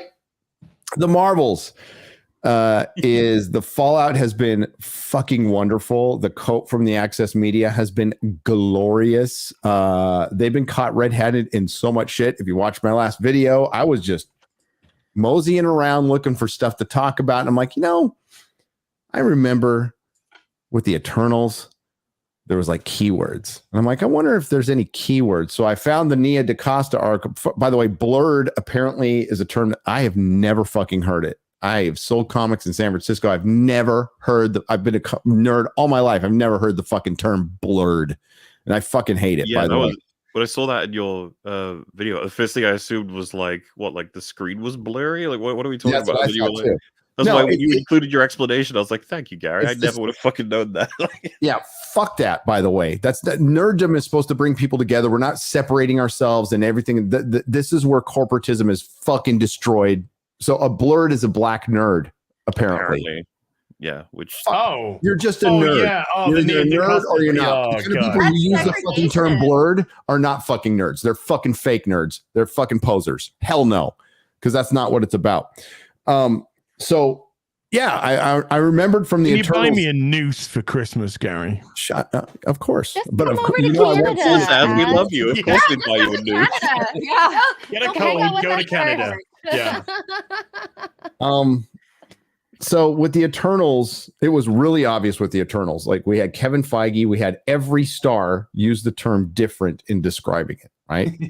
And then the early reviews, including Weintraub, the word different came up. Like it's a very different Marvel film. Well, they did the same thing with Shang-Chi. It's a triumph. It's an absolute triumph. Lots of triumphs. A lot of people using triumph. We now know the Rotten Tomatoes reviewers have been busted being paid $50. And if you don't think that happens with every other fucking movie, you're crazy. 100%. So I noticed the pitch in that article was they wanted it to be a funny movie that's full of heart. And I'm like, wow. I went back to read the Rotten Tomatoes reviews, and I noticed the word fun was used 10 to 12 times per row. Yeah. Like for everything. So I went back and I'm like, you know what? One Piece, pretty fun show. Let's see how many times people used fun for that. It was like 1 or 2 per row. I'm like, Super Mario Brothers, fun movie, pretty popular, made $1 billion. Let's see how many people said that was fun. It was like 1 or 2 a row. I'm like, it's fucking weird. So I went through, and the ones I read in the video, that is a very small portion of the ones I found. I found hundreds. It just goes on, and it's real easy. You just go hit a page, hit Control F, hit fun. You'll get fun and funny, and it'll just light up your fucking page every time. The tweet that you responded to yesterday from the person who went, I have just seen the Marvels, and I cannot understand why this movie's doing bad. It's such a fun film. And that account had nobody following it. Mm-hmm. They didn't put any hashtags in it. Mm-hmm. There was no ats in it. And yet it had 8,500 likes. Totally natural. Totally organic, totally natural, using the same verbiage that is used in the reviews. And it was like there's so many of these almost copy and paste. And remember, I cannot remember what film it is, but remember when we're on the Real BBC and I went, or FNT, and I said, look at this. And I brought up the review, something for one of the shows, and literally the tweets were copy paste. Yes. Copy paste tweets. Oh, what show was that? It was. It was one of I don't think it was Black Panther, but it might have been like the Eternals or Shang-Chi or Black Widow. It was one. I think it's one of those earlier Phase 4 things. But it was just copy paste tweet, exactly the same, different accounts. It was like, oh, we found the bot farm. It just reminds me of back on Twitch when I was streaming there, like 2015, 14-ish. There was like there'd be people with like 5,000 viewers, and then there was about like 3 people in chat, and it's like, what's going on? That discrepancy is really fucking weird. Oh, you mean G4? When you were watching G4 on Twitch? Well, I was about to say, busted them. You can go further back. Yeah. The more you dig into it, you find out there are services you can just buy where it'll just be like, we'll just give you numbers, so it'll look like people are interested, and that's that. And I was just thinking, like, would this at this point, since we're in 2023 now, we're close to 2024, would that just be included in the marketing budget? Like, yes, I don't see why. 100%. Plausible deniability. You get most marketing department companies are third party anyway. So like, why wouldn't you? Okay. Yeah. If I had a multi-million-dollar movie and somebody came to me and goes, hey, we have this marketing campaign that will be, it's not authentic, but we'll get you trending. It's like, sure, it's free advertising, and it's probably not very expensive. And you don't need to necessarily get a bot farm. You get a certain amount of bots or even real people to get the people who are already there with their anime avatars. A lot of them are real people, and they're just reply guys and respond. It's easy, and that's the free advertising. If you made something good, if you put that much effort you did into your fucking lying about your movie, vilifying fans, and pushing this DEI shit, if you actually put it into people of talent and made something good, then people would talk about it naturally. It's really fucking weird how that works. But they spend so much time on all the outside shit instead of the actual story because they're just making a product. It's nothing to them. We clearly copied each other's homework yesterday, as we covered so many exact talking points with the Marvels. But I think it's more to do with the fact that it's so blatant and so obvious that you can't not. But Nia DaCosta, when she's doing her interview and she's talking about, I choose to be on the side of light. I choose to be on the side of fandom. People who just throw themselves into this. And I believe in civilized debate. Okay. You're all racists. Yeah. Who don't like the film. You're all racists. You're all sexists. You're all homophobes. I don't know why they got homophobic from that movie, but because they cut out. They cut it. Yeah, they're the homophobes. Cut out yes, just like they cut out the gay storylines when they go to a country that doesn't have the progressive or the tolerance of the provide West. Some context for the people who don't know. There's a rumor out there. Go ahead, you can tell the story. There's a rumor out there that they cut out of the Marvels during the scene between Valkyrie and Captain Marvel that they are former lovers. I think Valkyrie says something along the lines of "we work," or Captain Marvel says one of the two. They say we work better as friends than we do partners or something. And that was cut out. Are you telling me that they did the meme? Yes, they stuck a woman in it, a diverse woman, and made her lame and gay. And you can't even get sick of this meme because it's so fucking on the nose now at this point. Not a meme, it's just truth. It's just a fact. Hey, a lot of memes are true. When memes become reality, we're in fucking parody world. We are. Like, you could joke about it, but there's a legit chance that they saw all this shit with South Park and they were like, cut that line. Cut that fucking line. Cut the line. Get it out. It's too... Like somebody with some presence of mind. And believe me, that was a smart move. It was absolutely a smart move. We know that they cut out the kiss in Rise of Sky Poker for Eastern audiences. Yeah. They cut out the kiss from Eternals for some of the Eastern countries where this isn't tolerated.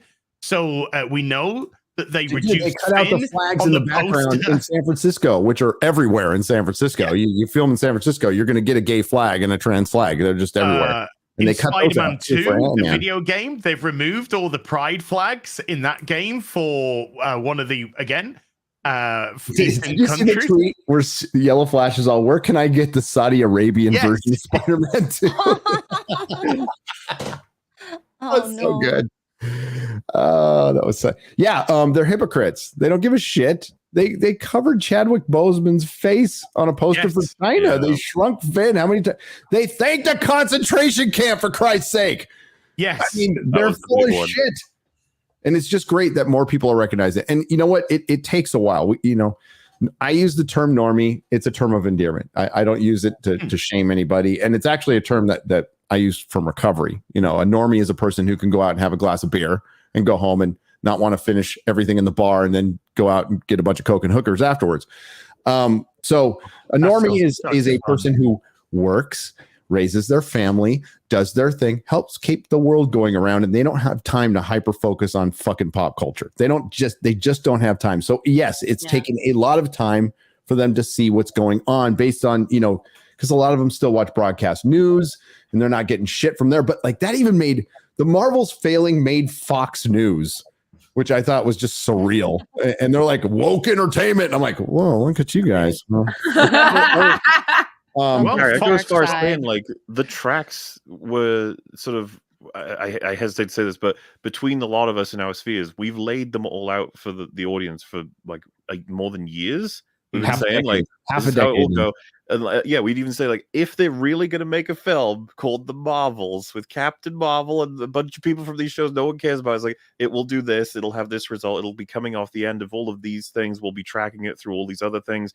You know, even DC's failures tell you where the state of Marvel is and stuff like that. You draw this big old scale and map, and you know, I've talked to Drinker about it a couple of times. It's just like it is really fucking weird to watch everything play out exactly as we've been talking about it. It's just like, whoa. We can see that clear as day. It's not us trying to be hyperbolic. It's not us trying to be insidious. We could just see the pathway that this is taking because A, we're big fans of entertainment in general. And B, we've been big fans of a lot of these franchises, not necessarily the exact characters, but we can see when something works and when something doesn't work. So this was always a natural progression. You talk about Fox News talking about the failure of the Marvels. I was contacted by Fox News when I did my Starfield rant. And they wanted to do an interview with me, get me on a Zoom call and do an interview about you know, woke culture and how it's affecting entertainment. It's just like most things, when you're a geek, when you're a fan, when you're a nerd, whichever way you want to put it, or when you're just involved in something in a deep level, you're very conscious of it almost immediately. But a normie isn't. Somebody that just fancies going to the cinema once every 3 or 4 months, maybe if that, maybe once, twice a year, to go see the film, you know, the film that's been spoken about. And even if they go see one and it's not so good, it's a long time till they go really see the next one. And so the sort of memory of that being poor disappears from them. But then they go see another one and they're just like, I thought these Marvel ones were meant to be good. Oh, it just must be these couple. And then they see another. And it does take a regular person, a normal person who's not entrenched like we are, more time to catch up with that. And now they've caught up. And now they're in that position where they're like, this is just not good stuff. It's not like it's political. They're not looking at it from a political or an intersectional angle. They're just looking at it, I said in my video, I said, it's just shit. Yeah. It is. I mentioned before, I've got family members and friends who I consider to be pretty media savvy. Not quite the way we are, where we're looking at, you know, articles, news, comments as soon as they come out. These are people who, you know, they love their film. They love all kinds of different mediums of entertainment media and stuff like that, and it's like, you know, have you heard what's happened with the Marvels? And they'll be like, what is that? And it's like, new Marvel movie, and they'll be like, what do you mean? It's just like they don't even know these things are happening anymore. Sounds like me. Absolutely. Like the events that were, because that's how people put it, it's the cultural event of the MCU would have these big blocks, right? Like obviously the Avengers movies, and then there was a couple other ones, you know. I'll give it to No Way Home. Like that had a lot of coverage and a lot of people were hyped by it. But like that's a tough one to replicate. You can't just put that out whenever you want. Can't put Tobey Maguire in everything. I mean, you put a couple of factors like Andrew Garfield's redemption, Spider-Man in general, right? And then I think that's what Green Goblin is going to be in it. Andrew Garfield's redemption gave that movie legs, but what got people in the fucking theater was Toby. Yes! Absolutely. Yeah, I mean the Spider-Man. Look, Spider-Man. Like we've had so much shit over the last few years. I took nothing but pleasure by watching audience reaction videos to Toby and Andrew coming through the portals. Oh, I've watched the shit out of those. So good. I cried so hard. Ugly crying, watching at home. I ugly cried when I heard the rumor. I told her, and we just both broke down, started holding each other. Remember when he was in New York, Toby, and everyone was like, "Are you going to be Spider-Man?" And he's just like, and everyone was like, "Oh, it's happening." But I was just thinking, from a Batman fan perspective, I was just thinking, what, instead of doing the Flash and bastardizing Flashpoint, which is an amazing comic by Jeff Johns, amazing series by Jeff Johns. What if they just did what we all wanted them to do with Michael Keaton, and that was Batman Beyond, or Dark Knight Returns? Dark Knight Returns, and then Batman Beyond. You could have made. Yeah, just having because he's the perfect age to play Bruce Wayne. You know, we can bring in the young. You know, Terry McGinnis. You can bring that in, and that's the youth. That's the heart of your show, and it would work because it is there it is a huge fan favorite. It is canonical. And you could have really just rode that, and you could have had those same beats that they got with that, but it would have made $1 billion. Easy. Easy. There's so many sure things out there that they're like completely ignoring. And I want to introduce this theory because it's my theory, but I believe it. So with the Captain Marvel, should have been called Captain Marvel 2. The previous film was $1 billion fucking dollar movie. So why did you not call it Captain Marvel 2? My theory is Disney knew it was going to be shit, and they're like, well, we'll call it the Marvels. We'll use the Marvel brand. That's all we've got for this. Well, which country, Gary? Because it is China. called Captain Marvel 2. It's called Captain Marvel 2. Captain Marvel 2 in China. And it did okay over there, for a week. Then it dropped 97%. Well, that's because China just killed a bunch of people, so they couldn't go again. Yeah. We had Nutzer on EFAB, and she said that some of the areas she was at, it was released as the Captain Marvel 2. Like, that was the name of it. The Captain Marvel 2. The Captain Marvel 2, which is just so gobbled at that point. But I was going to say about No Way Home, we still, just looking back, how fucking lucky that they weren't destroyed, those characters, that they weren't just put there as puppets, they weren't paraded around just being like, look, it's us, yay, and then they leave. Because you look at, we got the fucking worst of it with The Flash. That was gross. That made everyone upset, like seeing what they did with some of the characters. And then what made No Way Home was Willem Dafoe. Willem Dafoe, yeah. Dafoe. Like all the villains coming back, and dude, that was great. That was so great. The fact we had Tom Holland and Willem Dafoe, the fight they had, it was like, holy shit, we're going a little unhinged here, going a little violent. It's great. It was awesome. He brought the Oscar caliber acting, and I remember back in the day they didn't want Willem Dafoe to play Norman, so he had to really chase that role and be like, "No, I am a physically capable dude." Oh, he's ripped. He's so hot. He just has that energy. Like I wouldn't go that far. I mean, like he's a very good-looking man. Oh no, but as Norman Osborn, he's hot. Chad agrees with me. I mean, there's other sick fucks in there. He is hot as Norman Osborn. It's true. Willem Dafoe actually models. So I'm wrong. Oh, and chat just reminded me one of the quotes: "Strong enough to have it all, too weak to take it." That's what he says. But you had Toby, and Toby didn't have to say a word in that scene, and you knew he was fantastic. Everything. Eyes, everything on the face, everything. That's just like acting. Toby can do Spider-Man tomorrow. They should I don't know why Sony isn't doing a Spider-Man 4 with Toby. They don't want money, Harry. They're making Craven and fucking Madam Web, baby. Madam Web will bring him in. Toby, and you could even do. I keep saying this. You could do Andrew Garfield and get Gwen Stacy back as Ghost Spider. They could do that storyline. Because of the multiverse, they could just bring her in because of what's happened, and then he could potentially get a little bit of something going on between them, some sort of reconnection with them, and it would. This is what people just want: fun stories. And when we're talking about them, we're talking about, what could you do with this? What could you do with that? We're not talking about, we need this color here, and we need this sexuality here, and this person needs to take the forefront, and that white guy needs to take the back seat. We're just talking about fun things that would work for people. That treats every character with respect, and No Way Home's a great example of that because I can't stand Zendaya MJ. I think it's stupid. I didn't like it in the first 2 movies, but what made it work in that movie is because it had a good fucking story and it utilized every character. Even Doctor Strange was used okay there. He might have been the worst thing in it, in my opinion, but he was much better in that than his own fucking movie, And I'll allow that, yeah. No, Doctor Strange was the worst thing in No Way Home. Because it completely gives you I was downright impressed that they gave not only all 3 Spider-Men got like a journey or at least a very significant emotional point in that film, but that Toby got to act as like a really inspirational figure to the MCU Spider-Man. It's so meta while simultaneously being just a really great way to sort of end that trilogy.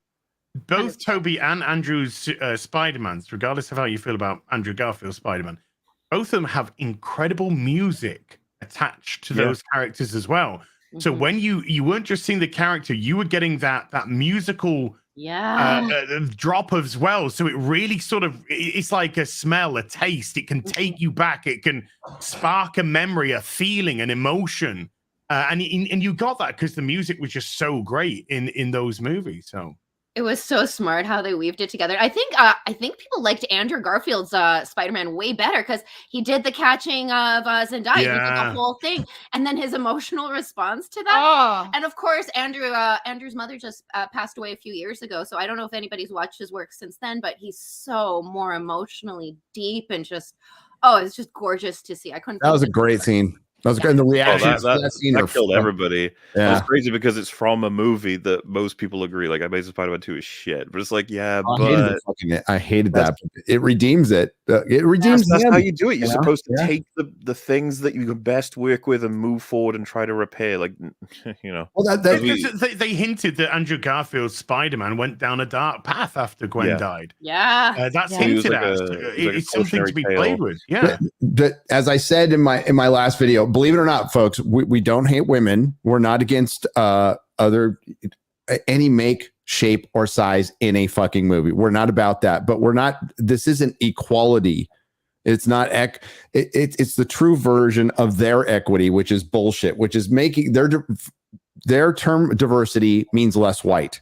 And it also means they have to diminish the characters we like. Add all the new fucking characters you want. I don't care. Just show some respect to the ones that we liked. We were always called sexist and racist for Last Jedi. What's the biggest problem everybody has with Last Jedi? The treatment of Luke Skywalker. What's the biggest problem everybody has with The Force Awakens? The treatment of Han Solo. Yep. It's not fucking Daisy. She's a wet blanket. She's nothing. She's nothing in any of those movies. It's not offensive. It's not good. It's just there. No, that's the problem I had with those movies. That's the problem I have with the MCU. It's about fucking over all the characters that built this thing up that we like. And guess what? Marvel is not Marvel. Especially Paramount did something that Marvel couldn't even do. Paramount made Iron Man and Captain America A-list characters. Yeah. They made them A-list fucking characters. We all knew the potential was there, but they did it, and it did translate to comic book sales in the early days. I was there. My Iron Man subscribers went from 8 to 100 after that movie. 8 to 100 in my little shop. So it actually worked, and then they just killed everybody and fucking made them gay and stupid. Jimmy Olsen has been cast for Superman Legacy. Who is it? It is. I can't believe I'm gonna say this. Danny DeVito. It is a white, redheaded man. Oh yeah, like Jimmy Olsen. Nicholas Holt as it's Nicholas Holt. I got as Lex Luthor is good casting. Is it Nicholas Holt? Yeah, Nicholas Holt's Lex Luthor. Oh, from About a Boy. Oh no, this kid. Yeah. Oh my God, he's so good in the right. He's good. This guy, he's so talented. I mean, there's no pressure on James Gunn. He just has to make the best Superman movie ever made. Yeah, he can't actually just make an okay one. He has to make a great one. Well, he has to now because I think James Gunn's going to feel the squeeze of what's happening with things like the Marvels and stuff like that. Yeah, the tide is so low right now for superhero engagement. But I mean, that to me looks like Jimmy Olsen's, at least from a superficial angle. That's fine. That's great. I mean, I will say, James Gunn's he's not stupid. He must be aware of what's going on, and he must see Madam Web coming out. Everyone's sighing, rolling their eyes, like, what the fuck are you guys doing? And they're probably like, oh shit. Well, it's going out one way or the other. Well, I can see James Gunn being like, maybe I should actually pay attention to what the fuck's happening. Chris Gore has worked with him in the past and talked to him in the past and said he's one of us. I think what he does is what a lot of people in Hollywood do. They got to play the politics. So, well, do you remember his comments about Marvel? Even the backhanded ones in the announcement. I still think his approach to DC is fucking fucked. Oh, I completely agree with you. I think James Gunn's outside of this Superman casting, which looks great. Everything, the authority has no business being in the first phase or chapter of DC. Period. End of story. They're actually going to be in Superman Legacy. Yeah, they are. It's so dumb. I think you need to get rid of the authority. Scrap that idea. Superman Legacy first, Batman, Bring in a proper fucking Wonder Woman. I don't want Game of Wonder Woman. You know, I want Wonder Woman. I don't want damaged Supergirl. I want a proper Kara Zor-El. I don't want that. Millar tweeted like the Wonder Woman model from back in the day. She was so hot. Oh my god. God, I was like, whoa. I had never seen that picture. Still not Wonder Woman, you know. Yeah. So the casting looks good. I still think bringing in the Authority is stupid as fuck. And you know, like, I don't know, bring in the Justice League in order. Do the Trinity first. I agree with Az, and then bring in Green Arrow, Hal Jordan, Green Lantern. I mean, I've said always, your Silver Age, Superman, Batman. Then you make World's Finest. Then you do Wonder Woman. Then you make Trinity. Yes. Then you bring in Green Arrow, Green Lantern, Martian Manhunter, Aquaman. That's when you bring those characters in. Aquaman. Then you do Aquaman. You do Aquaman. Then you do Justice League. Then play around if you want, if it's still working, have a tweak but the fact that we don't get an individual Superman and Batman film followed by World's Finest, to me, is absolutely out of this fucking world crazy. How you then don't bring Wonder Woman in and do Trinity is out of the world crazy to me. That's how you set up your DC. You don't jump with Authority. And the Batman Brave and the Bold film, it's not Damian Wayne. You bring in fucking Dick Grayson, for Christ's sake. Grayson. You bring in Dick. And you do it properly. Yeah, you bring the Dick in. Put Dick in. Put Dick in it. Put Dick in it, James. I think James can hear us. I always think if I shout loud enough, maybe they'll hear. I don't know. As your plan, that seems like top tier. But the funny thing is, he could have just settled for the MCU blueprint: Superman, Batman, Cyborg. I was about to say Thor, Aquaman, fucking Wonder Woman. Like 5 movies, all solos, all for them. Then Justice League. Like the simplest, most dull caveman brain sort of thing ever. Marvel went with the best they had. They didn't have Spider-Man. They didn't have Fantastic Four. They didn't have X-Men. So Iron Man, Captain America, Thor, Hulk. Smart. Duh. The reason I would go and we're going to do we're going to do comic book origins. I know it's groundbreaking to think that way. I think your plan's way better. I can see loads of really good reason for why you'd want to build it that way. It's much more careful, much more thought out, and the story seems to flow way better that way. Having 5 solos and then team up, just like I said, caveman brain sort of thing. Well, it's not particularly interesting. And James Gunn is leaning into like this modern ethos, which isn't bad. It's just not what you start. You don't start. No offense, you don't start with Grant Morrison's work. You just don't. The modern ethos doesn't sell comics. It's been. Well, I'm talking about I'm not talking about the Vida Ayala modern. For me, I'm sorry. I just have to reference my modern is from 10 years ago with Grant Morrison and Millar. We're doing different things. Which was fine in the 2010s, led to a lot of bad stuff, but a lot of that stuff was really good too. No, you start with the OG. You start with a fucking basic Superman origin, okay? Like no subverting expectations. He comes from Krypton. He lands on Earth. He gets raised by a farmer. His dad dies. He has not by getting sucked into a fucking tornado, maybe by a heart attack, something he's powerless to stop. Your basic stuff like that. That's just, you know what? You don't need to reinvent the wheel. You need to put it back together. Yeah. Because they broke the fucking wheel. I'll show you the best iteration of Superman on the screen since Christopher Reeve. I'll show you this picture right here. This is the best iteration of Superman on the screen, any screen, small screen, big screen. That was Superman in 1938. That costume, that whole thing, that's Tyler Hoechlin from the Lois and Clark Superman and Lois TV show. Oh, that's what you want to see to start with. That exact costume, that exact outfit. That's where Superman started from. Then you can see the evolution from it. But that's the best imagery of Superman we've seen since Christopher Reeve on the screen. I'll fight you for that. I'll fight you on that. I mean, I remember people sharing the clip. He says, No, that that's his great his costume. mum made Yeah, this the for kid. him, right? Yeah, the kid says, "Nice costume." And he goes, "Thanks, my mum made it for me." And he does. And the thing is, they do huge props. This whole scene is huge props to the front cover of Superman Action Comics from 1938. Because he catches the car and he lowers the green, and you can see the car's green. You know, he captures the car and he lowers the car down. Is it a PT Cruiser? It kind of Sure. back end looks like a PT Cruiser. I think it's a shitty car, Chrysler. by the I think way. it's a Chrysler. But yeah, and then he saves the kid from landing on the kid, and the kid's just like, "Cool outfit." He goes, "Thanks, my mum made it for me," and then just goes, "Perfect."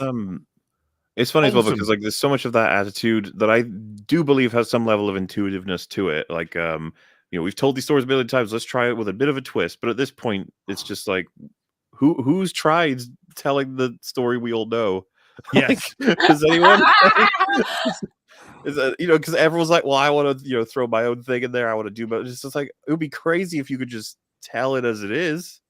Oh, right? Like what they did with Sin City. They literally did the panels. How nice would that be? Oh, Sin City was so good. I almost wanted like how it's like as an That needs to be experiment. 4K. Sorry.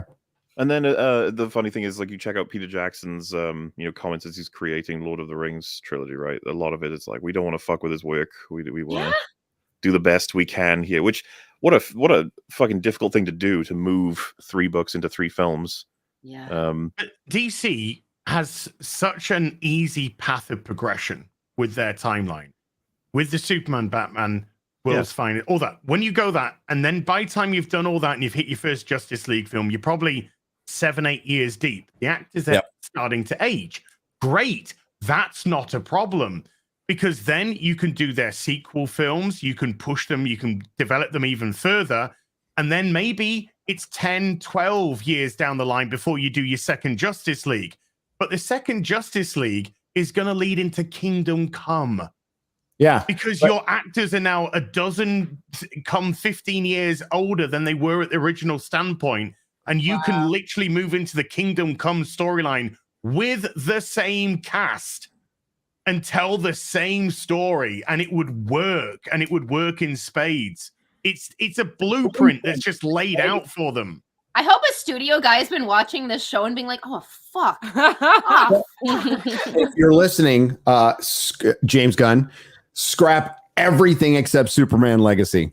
That's the only thing you should be focusing on. That's the only, because if that doesn't work, your universe doesn't work. If that movie bombs, you're fucked. You're done. Which, by the way, what a bold announcement that would have been if he had said, "Here it comes. Here's my universe. 1 movie." Yes. That's all I'm telling you about. I would have applauded the shit out of him. Yep. Yeah, and we'll see how this one does. And we'll go from there. And we'll put all of our focus and all of our time into this. And I mean, we'll find out, but I just don't think anybody's going to give the superhero movie. There is a form of fatigue happening. I know the argument, but you know what creates fatigue? Yes, bad movies create fatigue. Films. Bad films create fatigue. But ultimately, that will affect your good films. That will. Yes. And superheroes have gone through. Oh, sorry, go on. I was going to say it's like Dread. I could have gone to Yes. the world premiere. I could have seen Carl. Everyone was there, but they said, "Hey, you want to see the new Dread movie?" And I was like, "No fucking way. Nah. Not a chance in hell. That is definitely a VOD watch." And then I watched it later and I was like, it was perfect. It was a perfect. He didn't even have to take off his helmet for Ego. And I think like he is such a tried and true adaptation of these fictional characters. I'm stoked to see him play Johnny Cage, another fictitious boyfriend of mine. You have so many. On that note, by the way, because I was looking to just mention it to Az, but Rogue City, the RoboCop game. Same vein as Dread being such a beloved sort of adaptation. This they said their sales have exceeded publisher Nacon's expectations, making it the best ever launch for the company, earning 92% positive reviews. The game has won over 435,000 players in 2 weeks. Wow! They are extremely happy with the results. Such a great RoboCop game, though. Yeah. Never mind just a game; it's a great RoboCop game. You feel like RoboCop. That's awesome. Yeah. So I was going to say, Gary, if you plan to stream games, you might want to stream. I'm a huge RoboCop fan, so I will be. I've already bought it. I bought it. Okay. So, but I'm going to do Moria. I'm going to do gaming towards the holidays. I might game in a couple of days, but we got other stuff to talk about. Okay. Hey, I hope the Superman Legacy casting looks pretty good. I mean, Henry Cavill, but everybody else looks pretty good. Gotta say, I'll be interested in seeing Nicholas Hoult try to do Lex Luthor. That could be fun. He's a good actor. He's a good actor. He's been in shit tons. He's been in a lot of stuff. We do have to real quick. Let's address the Silver SurfHER. Because I think this is for one. I am not a fan of scoopers. All right, I don't know if you've been around. You're new to the channel. I think they're not going to go anywhere. I've accepted they exist. I think the vast majority of them are full of shit, completely full of shit. Yeah. And I think there's a lot of misinformation, but a lot of scoopers go behind paywalls. And I think they're all full of crap. But I think they're just being dumb on this one. I don't know where the source came from. As do you? That supposedly there's going to be a female Silver Surfer, but we didn't. I can't remember exactly where the source came from, but the original story is that Marvel were looking for a female Herald of Galactus. And I think that's been changed because Silver Surfer is the most famous Herald of Galactus. I think that story's been perverted into they're looking for a female Silver Surfer. Yeah, so Frankie Reyes Nova. It's a female Herald of Galactus that actually exists. If you got the HasLab Galactus, which I have, yeah, right, you get a Nova with it with Silver Surfer. Yes, yeah, you do. And nerds. It's actually in a prominent position. Thank you for telling us about your action figures. Yes. No, I'm kidding. There you go. There you go, ladies. Show your cred. Come on. The chat wants to see it. Right here. Okay, sorry, we're done. No. Okay. But the fact is that it's absolutely there. It is that HasLab fucking Galactus is the shit. It is amazing. Oh, always so big. It is so big. Oh, that's what she said. Heyo. No one else was going to take that one. Why, thank you. I grew it myself. I don't know if it was forced at all, but shower then. What's that? The potential for I saw tweets about it, but like Mads Mikkelsen being eyed for like playing Galactus or whatever, and I was just That'd be great. Did they just completely forget that he played a villain in the MCU already? Yeah. They're just repeating people. They've gone through every actor, but I'm fine with that because it'll probably. As long as it's a fucking Pedro Pascal, he's getting cast as everything right now.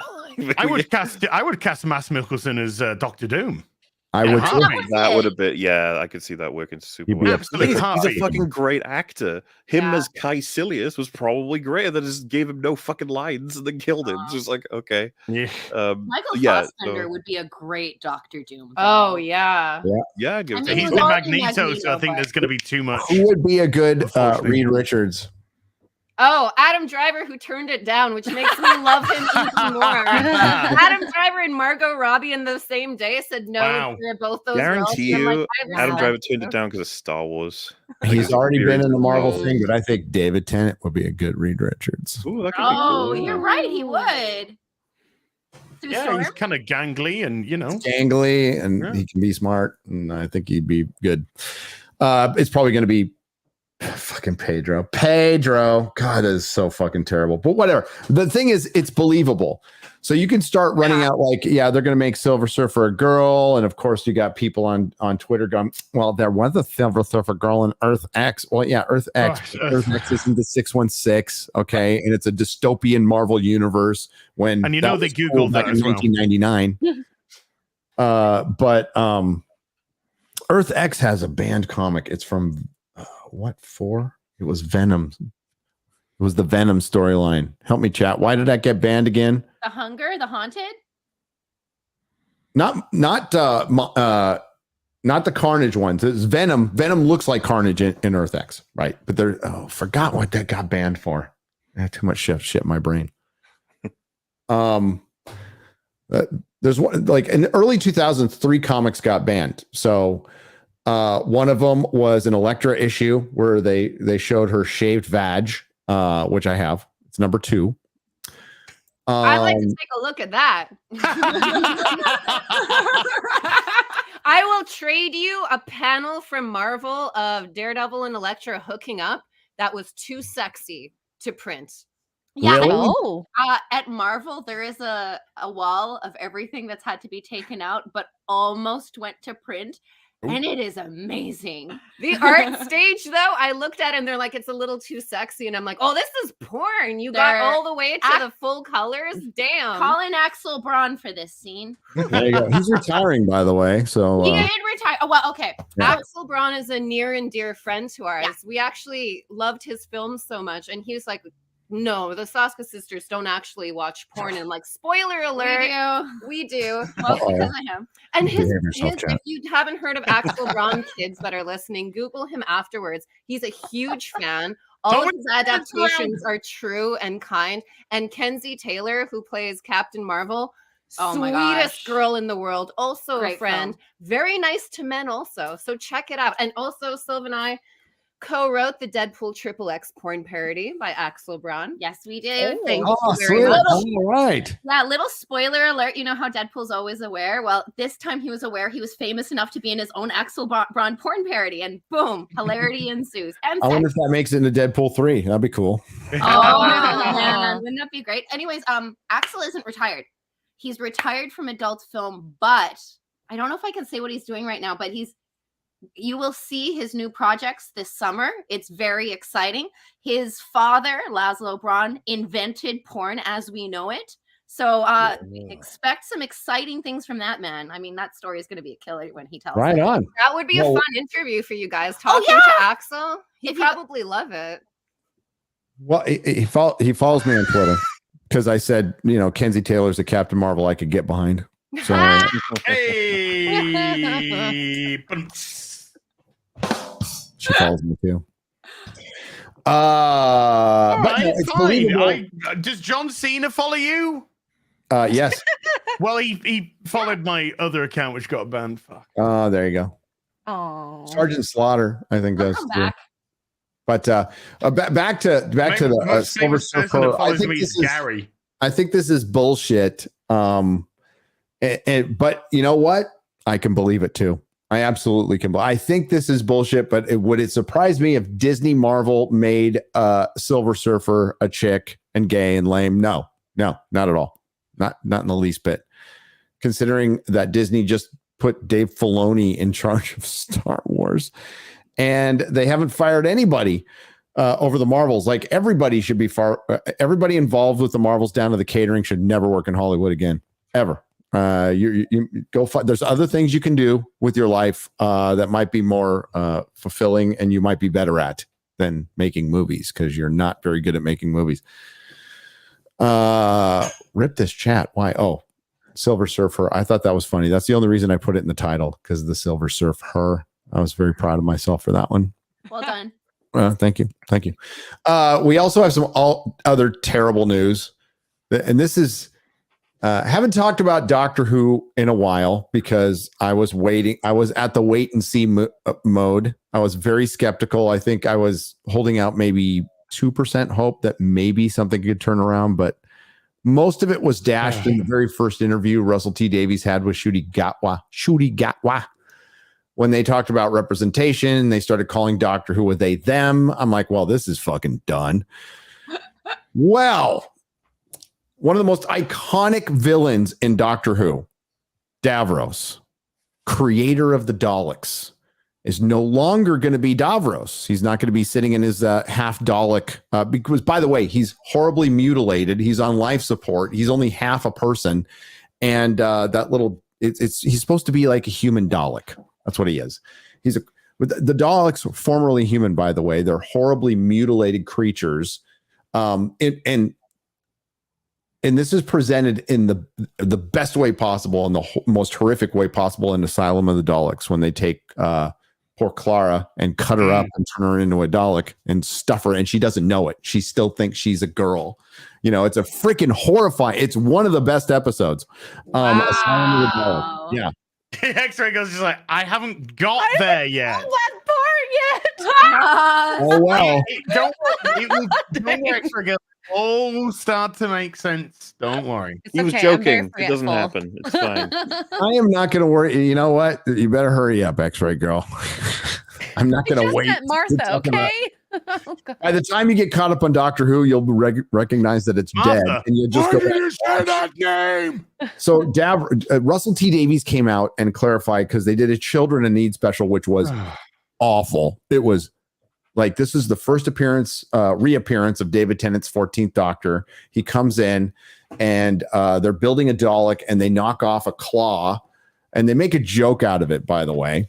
And basically, the plunger that the BBC used because they had no fucking money when they started this show. They made it a joke that he pulled the plunger out of a TARDIS to replace it because he broke the claw when he got there. By the way, he names the Daleks. And Davros is there and he's walking around, and I just thought it's an early version of Davros. It's fine. Whatever. These are early days. Yeah. And the accident probably happens later, whatever. No, Russell T Davies decided to go out and clarify and say that he doesn't want to associate disabled people. I don't know what the term is, and I don't give a shit. Disabled people with evil anymore. So Davros will no longer be Davros. The argument, aside from the Master, the most iconic villain in Doctor Who. And to give you reference, it will be like saying, Darth Vader, we can't put him in the suit anymore. We can't have him have prosthetics because we risk offending people with prosthetic limbs.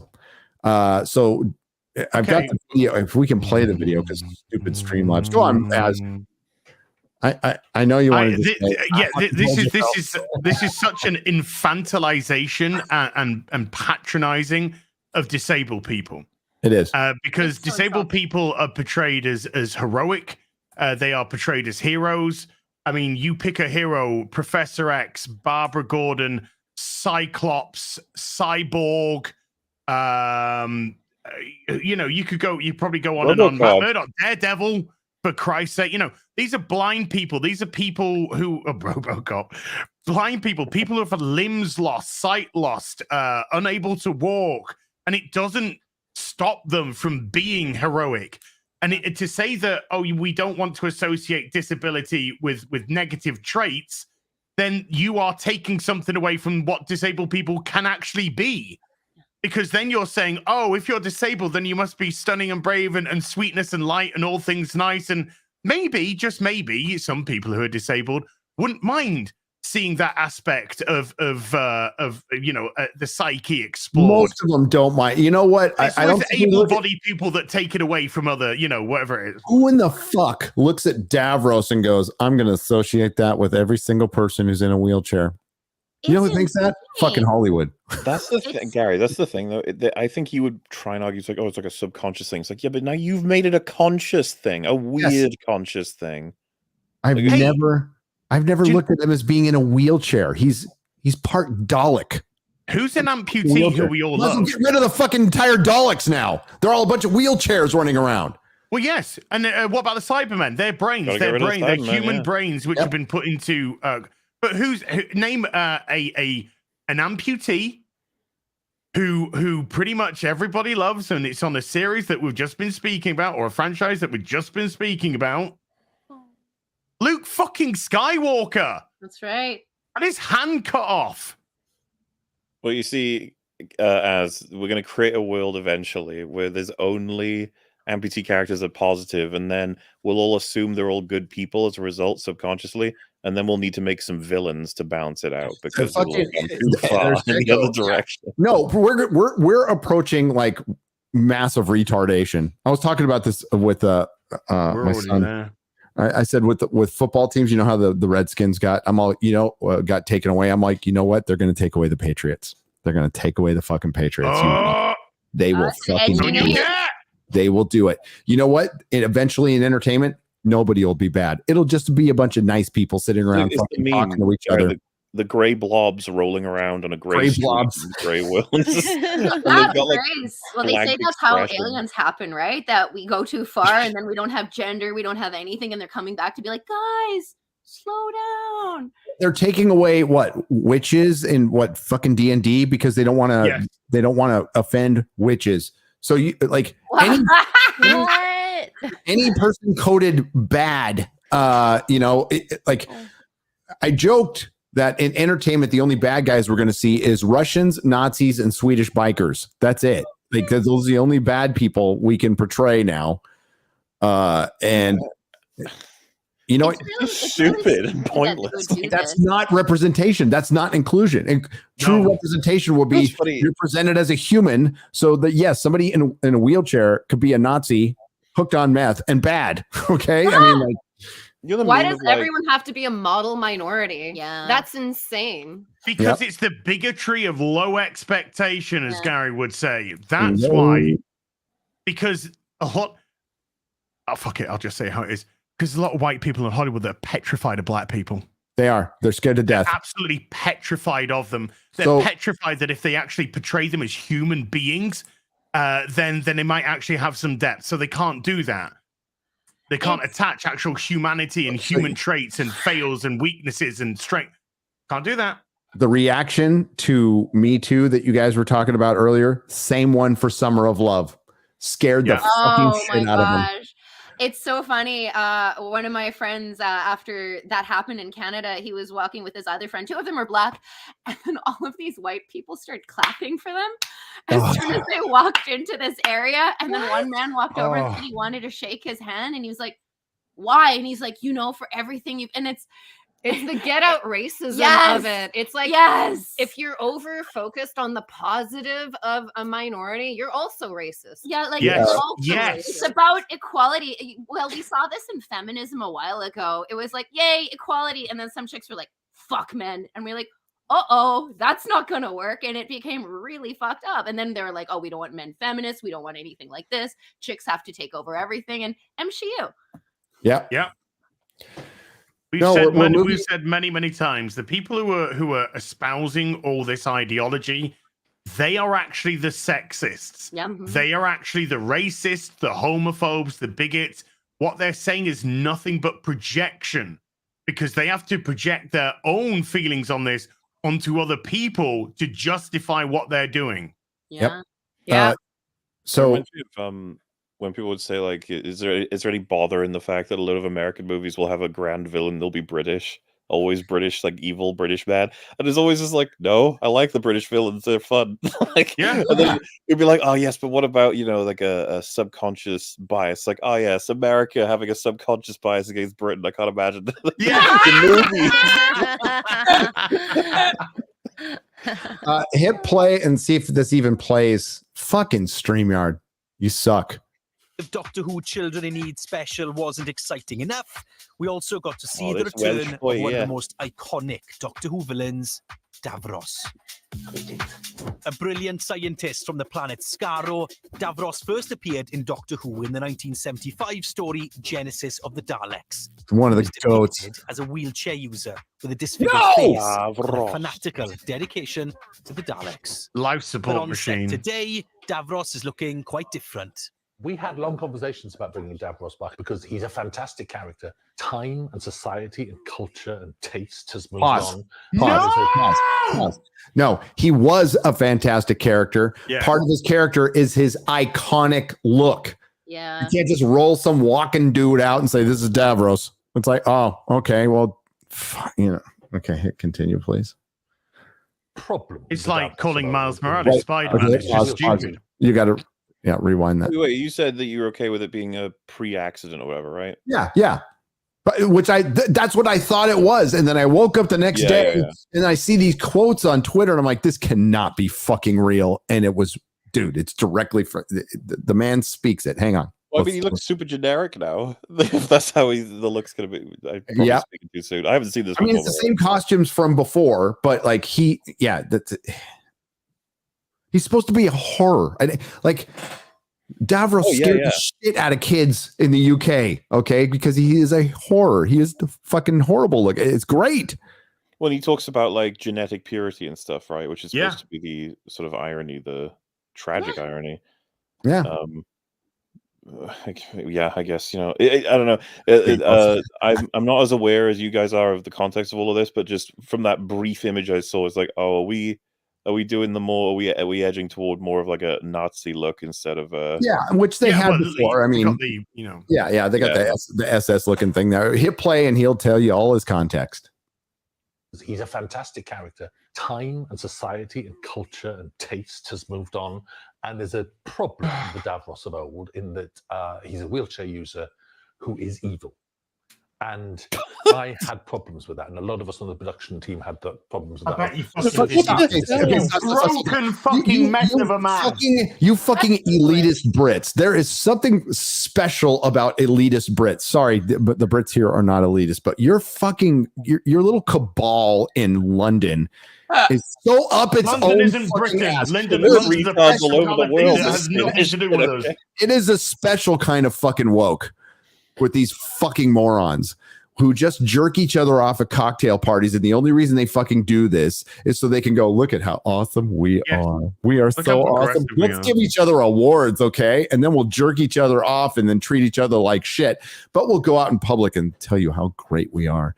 And all the crippled people can no longer see themselves in Davros because that's what they all did. Man. You know, every person in a wheelchair went, I can't watch this Doctor Who shit. This Davros guy is rolling around in a fucking wheelchair. What the fuck? He never met Crip Daddy. Could you imagine if they hired an actor that's in a chair? Because that's one of the biggest problems for actors that actually use chairs. There's no roles for them. And as soon as there is, it's somebody who wants to sit down. We hired an actor in our last movie, and he's training to play Terry Fox now. We're working on that project. And it's so cool because he is a chair user. He does have to walk with prosthetics.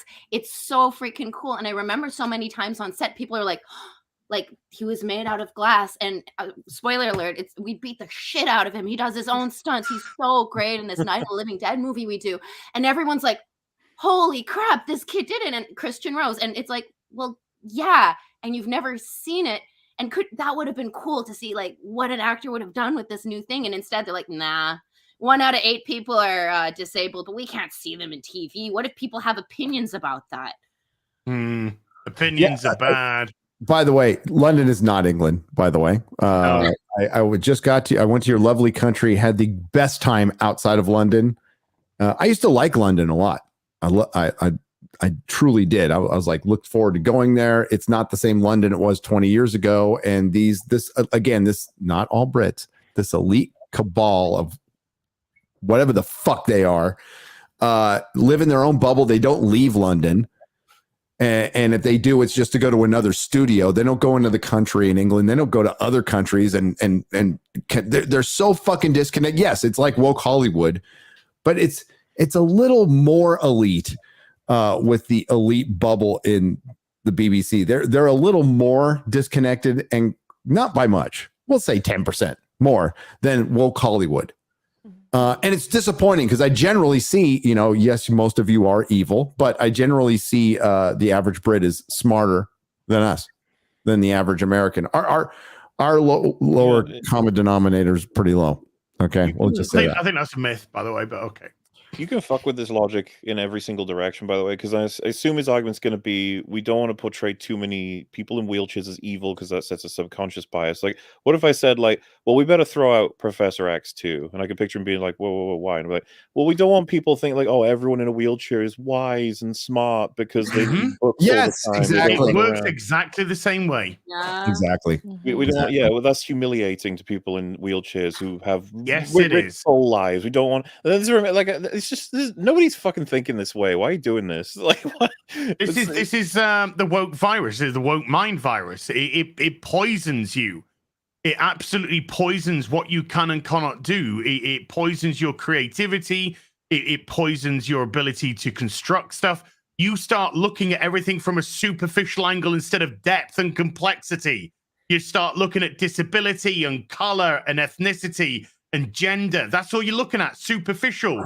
You are neutering yourself, you're neutering your characters, and you're neutering your story. And to hear Russell T. Davies say this, and I know the guy's gone through some shit, but it's broken him. This is not Russell T. Davies from 2005.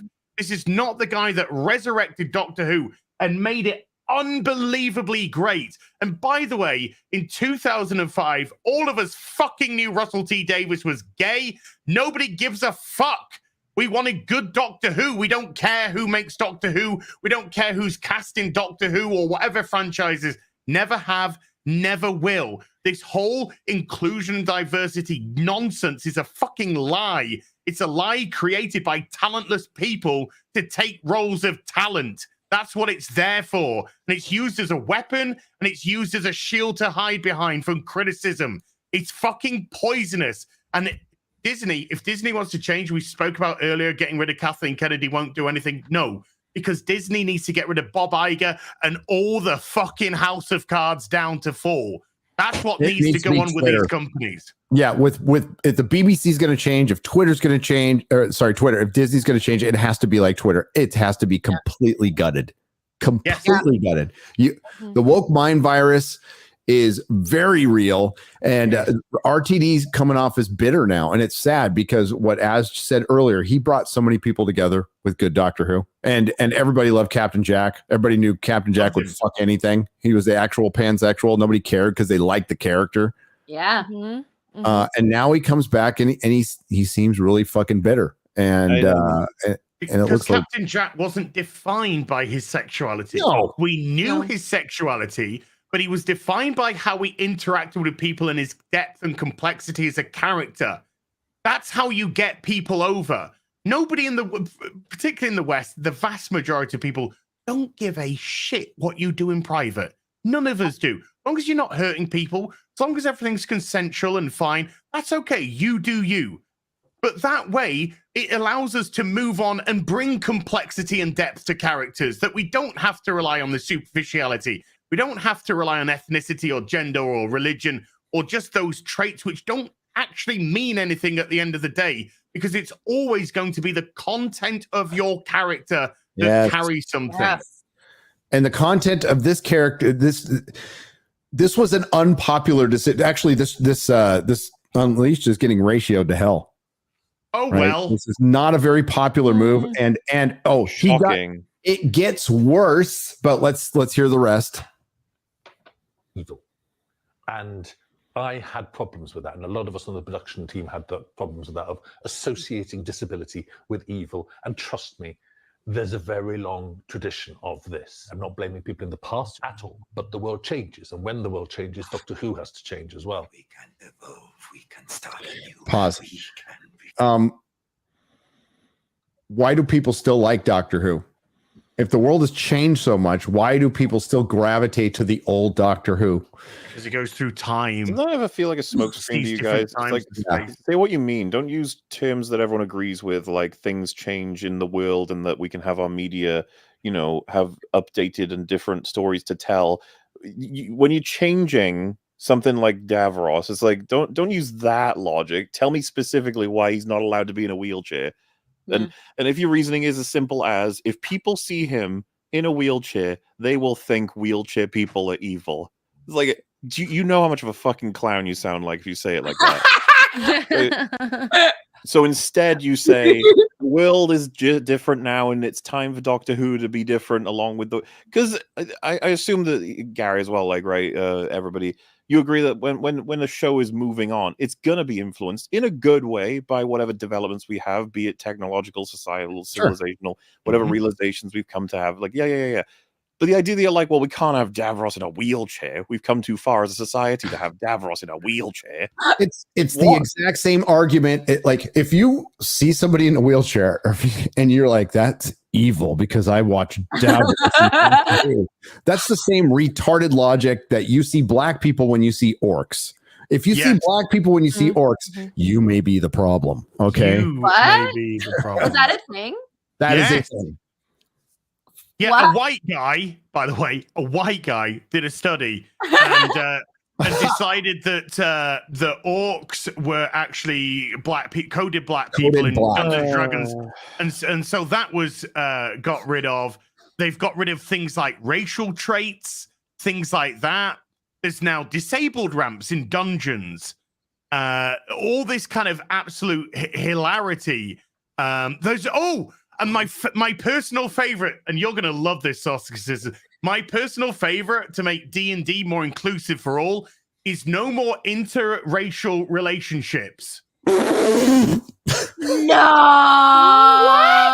There's no Because- half because anymore. Two different species fucking is racist. That it feels like racial projection. Like it feels like they're racist, so they're making a bunch of right. You think? Justin Levy says send the asteroid. You know, there's an alternate universe where we're not talking about any of this, and instead we're just talking about how there's 3 great movies that have Joker in it and the different backstories, and we're talking about which one's the best backstory. We're talking about the 3 great Doctor Who specials that are going to come up for the 60th anniversary. Yeah. Featuring 3 different doctors linking like 3 together for different one super weapons, and which one's the most scientifically accurate one? That's what we're talking about in that Twin timeline. Towers are still standing. Yeah. Oh well. And the Chargers are still in San Diego. And the Patriots still have a dynasty. A dynasty? Hey, there's rumors that Belichick might go to San Diego after they fire the coach. After they fire this coach. Well, I don't think it'll help. We don't have Tom Brady, so. All right. So but it gets worse. Hang on. If you can share it, X-Ray Girl.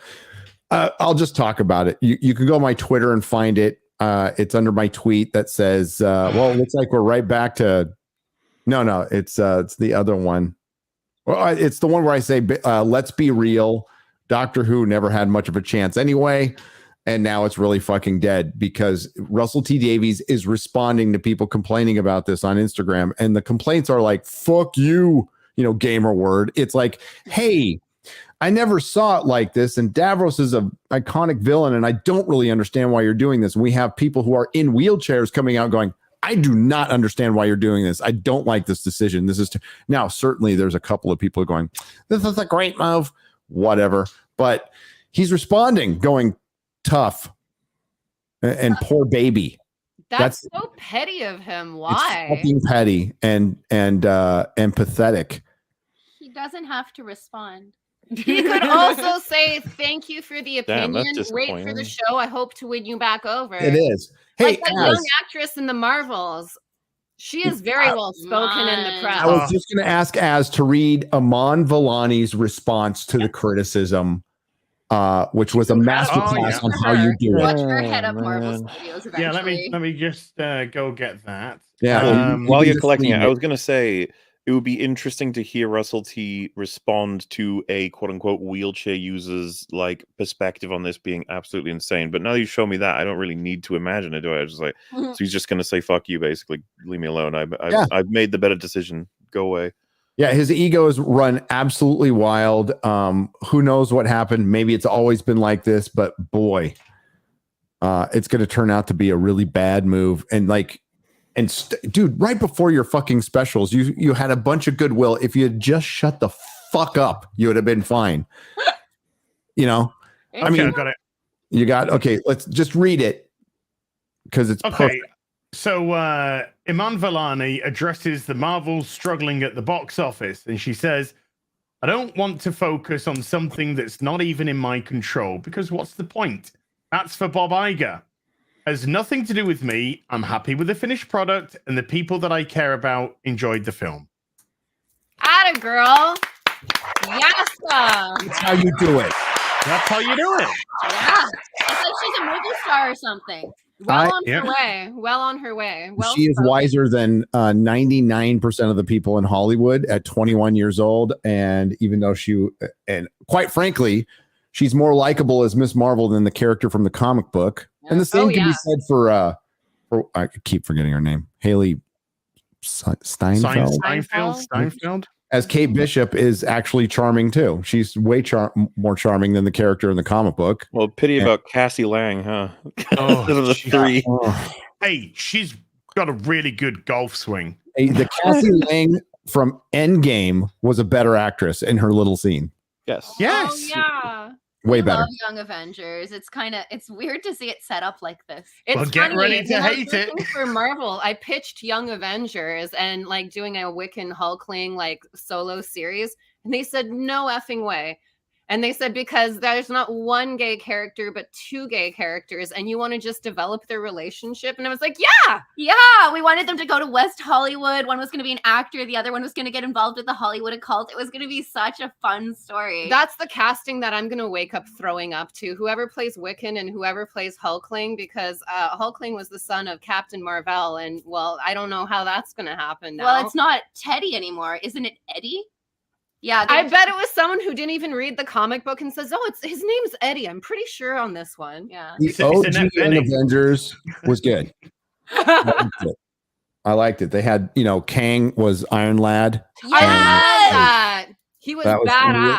It was really That's a cool. little low key too. It was fun. And I love when they face Doctor Doom and he just fucked them right up. And I was like, that is what would happen if a bunch of children fought Doctor Doom. Yes. Yeah, one would I die. loved it. Oh, it was so good. And it felt like that was the origin of Kang becoming evil, because he's like, oh, well, now I have to go back and I have to fix that I let her die. And it's like, it was beautiful. I really liked it. I liked I did too. It was fun at the time. It was. You guys, I can't wait to see it messed up. Yeah. You guys up to date on like what Ridley Scott has been saying to criticisms of Napoleon? Yeah. French people don't even like themselves is one of the greatest quotes ever. That was funny as shit. Yeah. Less fun are the like what he has to say about historical accuracy. Yeah. He's basically like, Were you there? Shut up, then. Were you there? Yeah. Well, and it was funny. I was in a call with Rags, and you found out that like Ridley Scott had him shooting cannons at the pyramids to just show, that we're in Egypt and that's happening. And it's like apparently that's horrifically inaccurate. And I was like, this is gonna fucking piss everybody off. Then it's like unfortunate, but I want to see it. I'm gonna go see it. I'm seeing it Thursday. Oh yeah, and Thanksgiving is in theaters right now. Eli Roth's Thanksgiving, very nice and gory. I've heard it's good. Quarter Black liked it. Quarter Black Garrett liked it. Said it was really good. Yeah, I mean some good little things. Just a good kind of classic Before we slasher. get to the soups, who saw The Killer here? Ah! Okay. I'd watch Fassbender just stand there for 2.5 hours. And then You know when what? he said I agree. even better. And I'm- even better. I'm a Fincher fan, big Fincher fan. I don't think he is what he was. So I watched it and Mahler's like, I really liked it. What'd you think? I'm like, I thought it was all right. I'll probably never watch it again.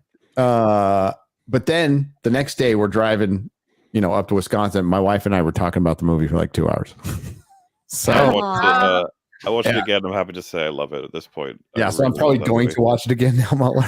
So it's I liked it. Go watch Drinker's video for anybody who's curious about it, but like not willing to give it a shot just yet. He might be able to convince you. But the thing about it is, and I don't mean this with any disrespect at all, but a lot of people are going into it and then completing it and being like, "That wasn't the movie I signed up for." And it's like, yeah, they compared it to John Wick, and it's like, don't sign up for John Wick. Don't sign up for Equalizer. Don't sign up for fucking any hyper action. By the way, those movies. Fincher doesn't do those kind of movies. No. Yeah, this is not that. Girl with the Dragon Tattoo. I mean, I saw the Swedish films. So good. I know they're the They're books, better but I than saw the Fincher's. Swedish films before I saw Fincher's version. But I love Fincher's version of The Girl with the Dragon I Tattoo. did. I thought it was I okay. love the I thought it Social was only Network. okay. Social Network's a great film. Social Network is great. Dude, I love Gone Girl. And that's got Andrew Great. Garfield Gone in it as Girl's well. great. The Social Network is He did. Fight Club, yeah. It's- And it's- Seven, yeah. Social Network is something I made my kids watch. I'm like, you could learn a lot about business, about how businesses run in America by watching this movie and how cutthroat it is. Yep. And I love that opening line about, I love nerds. I'm a nerd, but some nerds have a chip on their shoulder and they think it's because they're a nerd. And the girl puts it best. It's like, no, it's because you're an asshole. It's so good. So good. And Zuckerberg was a fucking asshole. He was a And then in fucking my video asshole. yesterday, the Marvels didn't It still fail is. because it's intersectional. It didn't fail because of sexist. It didn't fail because of racist. It didn't fail because of homophobes. It didn't fail because Nia DaCosta's a black woman. It just failed because it's shit. Yeah. It's just shit. I think judging by what we've seen within different industries, whether it be the comic industry, TV, film, A lot of people with a lot of chips on their shoulders, and I think a lot of the reason why is they know they're not there for the right reasons, and that gives them this chip on their shoulder. It feels like Nia DaCosta was cast as a director for 100%. because they knew what was happening, and I even saw with like the Candyman thing, nobody was talking about anything. They were just talking about that she was a Black woman, and that was it. And it's such a bummer because, like, imagine instead of casting her, hiring her for her perspective, and then seeing that in the film 100% and being like, "Whoa, this is so new. I don't usually see this perspective." We've talked about this. This is the problem with casting, which Hollywood does. Disney's the worst at it. Marvel is absolutely the worst at it. Is you are shrinking your talent pool. That's people of talent. That's the only PO whatever you need to worry about is POT. Doesn't matter what they look like. You know, I love Terminalist, directed by a transgender director, but even the transgender director did not want to make an issue out of it. It's like, it's my choice. It's what I do. I'm not about the politics or anything about it. I'm like, I love the Terminalist. And Terminalist was great. Nobody talked about it. Five Nights at Freddy, directed by a woman, right? So we talked about that. That's badass. And that movie's going to make more money than the Marvels. No, so you're shrinking your talent pool, even and then it shrinks even further when you like cut out. It can't be. It has to be a woman, and it has to be a Black woman. Okay, well, I mean that's great. I hope that more Black women direct good stuff if they're good, but we can't just do it. And then ultimately, how does that make them feel? This is going to ruin Nia DaCosta's career. It's fucking over. If that new movie she's doing right now isn't a huge fucking hit, the smartest thing she did is leave the editing process and get into another movie so she can be like, no, just so you know, this is my vision. Well, it's funny because we worked with Joel Schumacher's editor, so we started talking about Batman. We're like, how did this happen? This is the Lost Boys guy. And the studio made a deal with him. They could screw up the movie and do whatever they wanted. And he got, was it Flawless? I forget which one. It was a movie about, it was awesome. It's Philip Seymour Hoffman and Robert De Niro. And Robert De Niro was like a shitty cop. And Philip Seymour Hoffman was a trans person who was teaching him how to sing again. So it was like this, it was so beautiful, but he had to sacrifice Batman for it. So I wonder if they gave, it's Tessa Thompson who's starring in Nia's next movie. So maybe they're like, they're friends. Yeah. Oh, yeah. Oh, it's doomed. It's fucking dead. Then. It's doomed. Well, I was about to say we've seen this play out. She might get the Patty Jenkins sort of ending. Oh yes. Ooh. Yes, she will. I'll tell you what, Soska Sisters is about Joel Schumacher is even when he was massively criticized for Batman and Robin because he's still attached as director, he didn't berate the fans. No. He didn't berate people. He said, I'm sorry. He said, I just wanted to make a film that made people smile or whatever. And if I didn't do that, then I'm sort of sorry about that. But it's never my intent to piss him off. Sam Raimi came out and apologized for Spider-Man 3 too. Yeah. You know, even though there's tons of studio interference, he said ultimately it's on me. Yeah. But think about Spider-Man 3 in comparison to the new Spideys. Like, to me, it's still perfect. Now it's a masterpiece. Spider-Man 3 is way more watchable. I loved emo Peter Parker. I loved it because it makes people into murderers, and to him, he was just kind of a dick. He was like a 1950s villain. Oh, get me some shade. Now dig on this. Oh my god. You can some of that stuff is, dude, when he's eating the pie and Harry goes, so good. Yeah! Oh my god. So good. I mean that I rewatched the initial I say initial, it's fucking like 3/4 into the movie, Harry versus Peter fight. And someone's pointed out the sound design is so fucking cool. You know his like wrist blades. It's like as they're like going around and he has to dodge, but then the way that Sam Raimi films action is he's kind of unmatched a lot of the times. It's just like there's plenty to enjoy in Spider-Man 3. It's unfucking deniable. And it's crazy that they stopped. Evil Dead is the shit. Ash vs. Evil Dead is the best TV show of the last 10 years. It's such a fucking tragedy. It got canceled. No, Raimi's the shit. Just don't let him work with the MCU anymore, please. I think he came in late and he had to clean it up. When I watched Mom, Doctor Strange mom. It felt like he came in and he did the beginning and he put some jokes in and he tried to Raimi it up. But I think it was like they were so pregnant with it that it was just like, let's try and bring a little bit of Sam in so people will, come and watch this thing. Also, the name Sam Raimi made me, it was like Tobey Maguire. As soon as I heard Sam, I was like, oh, thank God, it's safe. Sam is famously a nice guy. He's just a nice guy. So he's going to do, if the studio hires him to do a job, he's going to do what he's asked. He's not going to be like Artur and get all fucking pissy with them. He's just not that type of person. But when he goes on his own stuff, again, Ash versus Evil Dead, people love Cobra Kai because it showed the original characters a lot of respect, brought in some new characters you like. Ash versus Evil Dead did it first. Yeah, it is so in line with Evil Dead. It is such a perfect sequel to Army of Darkness. Yeah, man. Ash, it's so fucking. That first episode is so fucking good. It's directed by Sam Raimi. Bruce Campbell's just the daddy. He really is. I love him. He's just so sharing this extra go. Yes, they are They making can, a Bully T-shirt. Maguire hot toy. They made a Medicom one. Do you own it? I have it. This is the hot toy one. This is an official now. Bully Maguire hot toy. Oh my God, I love Bully it. Maguire. Oh, I love it. Has Toby accepted Bully Maguire and Chad Maguire? Is he aware of that? He probably has. Probably. I'm not pre-ordering from any outlet ever again. Ever again. I'll wait till it's out. No, and maybe I'll buy it. It's beautiful. Gary, I've been made aware by Fringy. Just sent me the Marvel Entertainment main channel. I think I saw someone in chat mentioning it. I didn't think it was real. They just released a 40-second The Marvels trailer called The Meowvels. Oh yeah.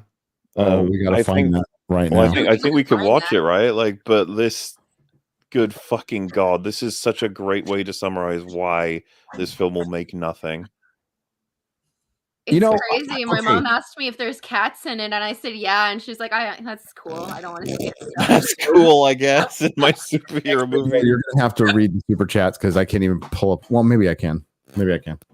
Maybe I can. But holy shit! The build up to the Marvels. I don't know people. I just don't think there was a lot of interest to the build up. I made a few videos. They did all right. I'm not complaining, but it just at the time I'm like, oh, I don't think anybody gives a fuck about this movie. Well, I mean, seriously though, what's there to give a fuck about? The only thing was its box office, and it was so astronomically bad, so much worse than we could possibly imagine. It became the news. It's now the legacy of the movie. It's not even the movie itself. As I said in my video, it's a fixed point in the culture war. It's a fucking victory. It's a rare victory where the fans just like, fuck this. And we actually got through to people. People are like, no, we're done. We're done. Whose fault is it? It's Marvel's. It's not the fans' fault. The fans didn't make this shit. Mm-hmm. It's not YouTubers' fault. We didn't make this shit. Nope. And we can't gape shit. Gape shit. Gape We shit. can't gape Don't shit. Google that. Yeah. Well, if you do, make sure your parents are out the room. We can't gatekeep any shit. We've been called the gatekeepers. Again, projection. We're not the ones keeping people out of fandom. Quite the opposite. Fandom has always been open to everyone. And Corporation came in, and Corporation went, this is how we're going to clean out or improve. Yeah. You fans who built this all up and made it popular for decades, you were wrong. We're going to improve on this. Okay. Yeah. And we're going to, by the way, we're going to start choosing our audience. We don't want any, like Russell T. Davies just came out and said, bigots, we don't want you. All right, bye. Do you know, because bigotry isn't quite the word some people think it is. Bigotry means they just don't agree with certain aspects of whatever it may be. So yeah, I'm quite happy to be a bigot to Russell T. Davies if he needs in return. There's bigots to Christianity. There's political bigots. There's religious bigots. Yeah. It's totally safe to fucking pick on Christians and to talk shit about Christians. It's totally safe to pick on white people right now. That's all there is. It's still a form of bigotry. Yeah. That was one of the. I didn't put that clip in, but one of the best clips in the South Park special is when black female Cartman's being called racist, and she's like, "You can't be racist, no honky ass motherfuckers." It's funny. It's fucking funny and true. Do we have that video, X-Ray Girl? I was just waiting to. Oh, you could.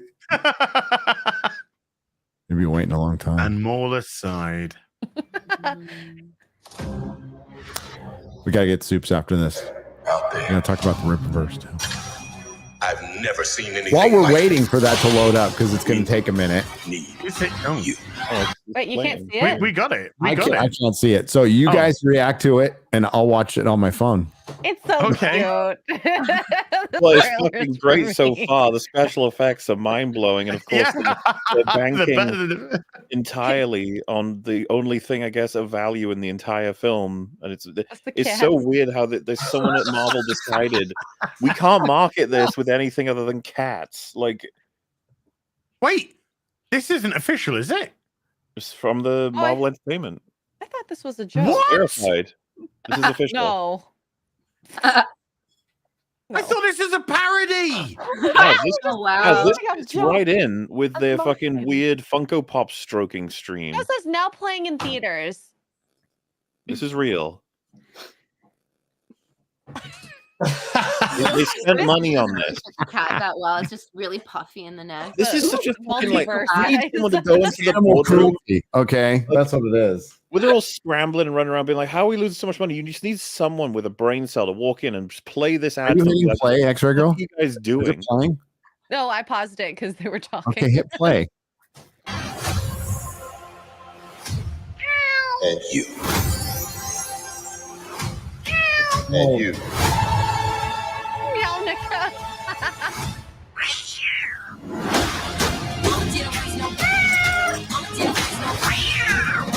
It's better in the movie. Oh, there's no laser cats. What do you like? Nick Fury. Oh, If there was someone out there who was on the on the fence about whether or not to see this, would they be like, "Oh, now I know that I should see this"? You know what I mean? Like, what the fuck are they gonna do with this? That says this film's for crazy cat ladies. Are you a middle-aged woman alone, destined to live your life without the comfort of a man's warmth? You own 15 cats? This movie, you stink of cat piss? This film's for you. By the way, we understand that you don't like the Marvel films. You're too busy eating your own kitty litter. As you must join their marketing team, that was a What solid happened pitch. to Marvel being badass? It's all gone. It's Remember all Iron dead. Yeah. You know what? They should offer free Marvels tickets with box wine. Yes. They should. They should offer them with Harry, every not even the Koopa fucking scooper somebody the wine buys. club's not even watching it. Like, nobody's watching it. Do you have Because box- they're do you drinking have box wine wine? alone in their houses of a night. Do you have box wine in the in the UK? theater. As you would then. Do you have box wine in the UK? Yeah. Okay. They have sadness in the UK. You have sadness. Yeah, we have plenty of sadness in the UK. There's We a lot of practically sadness invented in the it. world. Yes, you. Well, your bands are so sad. The Smiths, who are prominently in the Killer. Yeah. We I have some of the fucking saddest love the weather in the Smiths. world.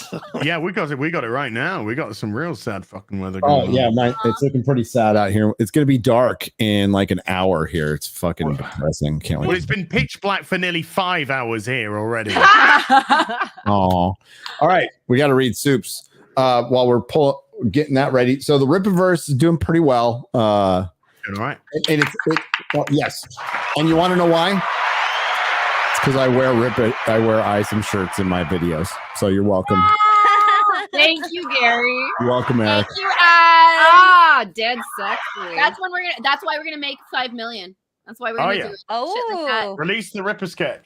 Yes, I want the Ripper sketch. I think it's so funny because Eric's so humble about it, but he's made like so many comic books that are multi-million-dollar campaigns. You got to see the shitty sketch he did. I don't even give a fuck what it looks like. It's just so cool. Yeah, I think I agree. But you guys are doing great. So you are.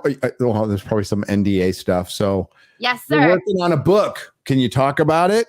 Yeah, we are the writers of Yaira 1, 2, and maybe other books. We can't say how many Yairas we've written. We can admit to 2. And we can't tell you how many comic books we've written for the Rippaverse, but more than one. Well, 2.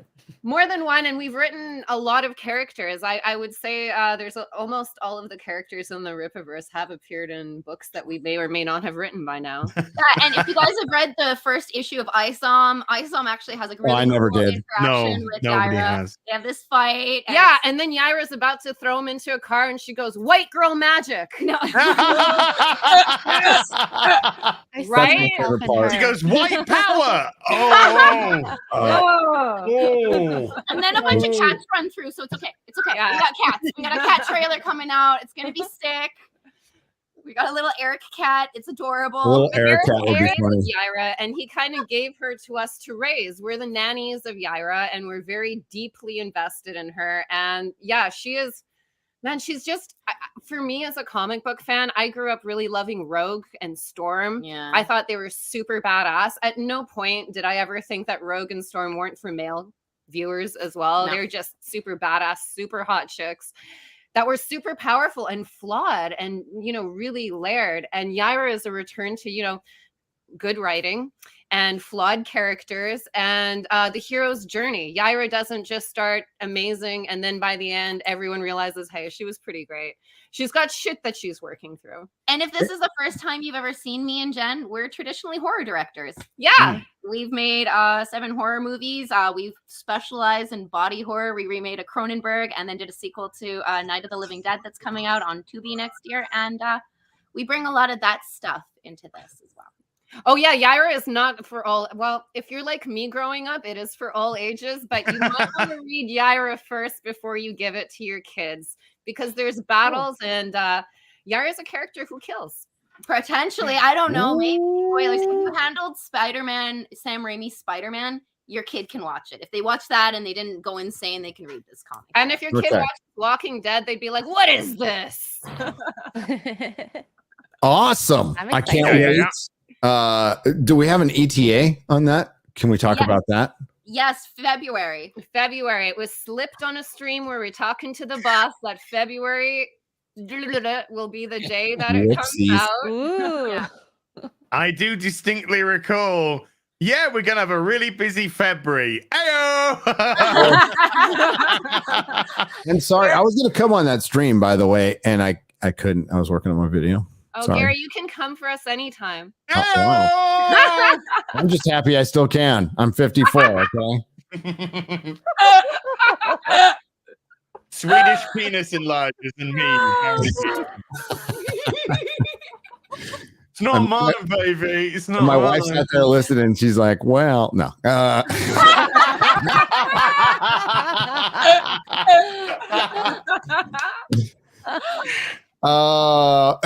X-ray goo. Ooh, well, the great thing with streamers is we can do some of it this way. So we start with that. Yeah. I can't see shit, so I'm gonna go to Twitter. No, I don't. It's react. You can't even see the Starge super chat? No. StreamYards is fucked on Chrome for some reason, and I don't know if it's Chrome. It's fine for me on Chrome. It's not for me, and it's not for. It's as time goes on. So as the stream gets tired, that's the best way. Yeah, all my screens are black now. Boom. Oh no! Now I don't see anything. You guys can probably see that right now, so you can read it. X-Ray Girl. So Roland the Wretched on the Streamlabs side for $20 says, having some Earl Grey with lemon and need some help from Az. I have never bought crumpets before Az, and I want to make sure I buy the right ones. So could you please ask Mahler to describe a crumpet since he's a proper Brit? Oh no! You know the rules about smack talk, Roland. Hey, you know, Roland's the guy who waxed his balls, so you can give him smack for that. By the way, Roland, Warburton's. Buy Warburton's crumpets. Warburton's. Those sound good. I like crumpets. I had crumpets I with do. Vegemite. When you were here, I had them downstairs for you, and I totally forgot to make you have a couple of crumpets. You fucker! I'm never talking to you again You until have I to go come back. back.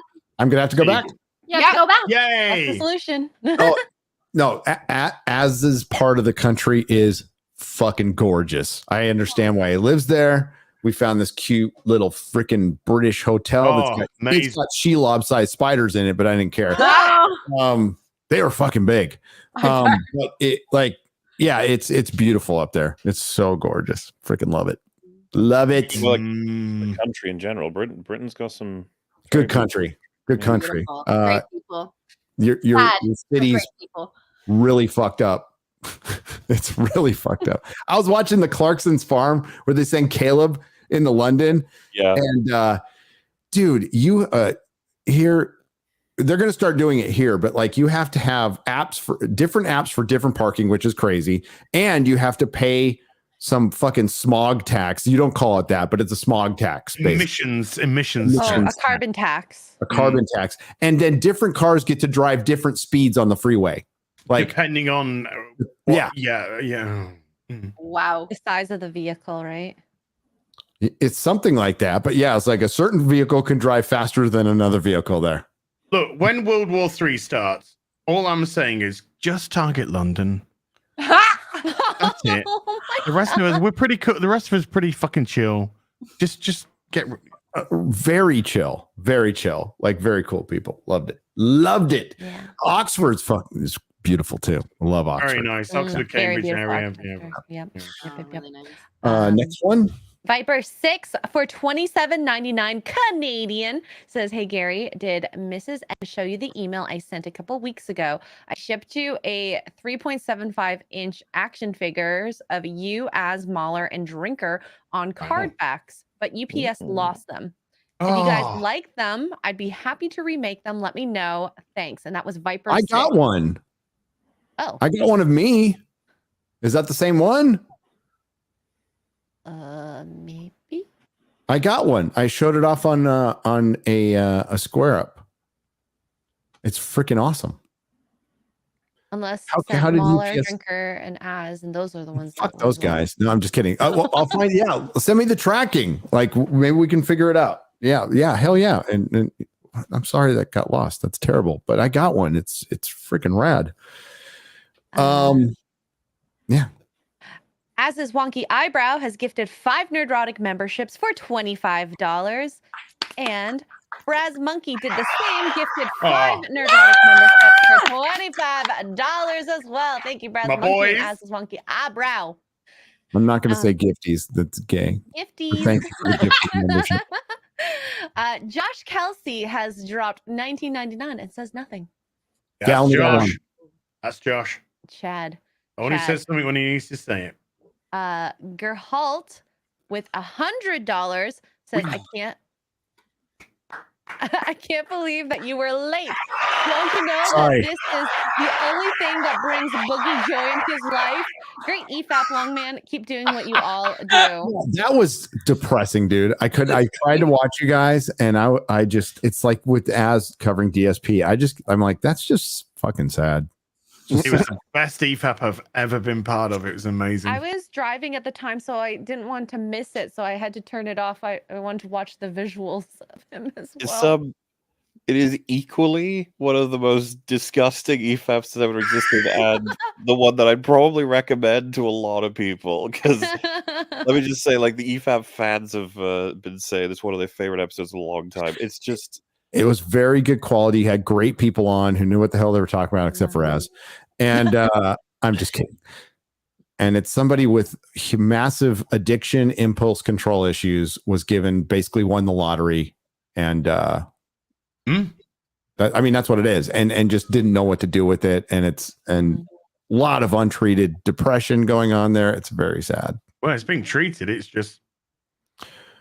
Is he getting help? Is Boogie like in therapy? He's medicated. Let's just say medicated. He's got a therapist, medicated. Insane rabbit hole that it would take. Yeah, it's explain to you. It sounds like a band-aid solution for a bigger problem.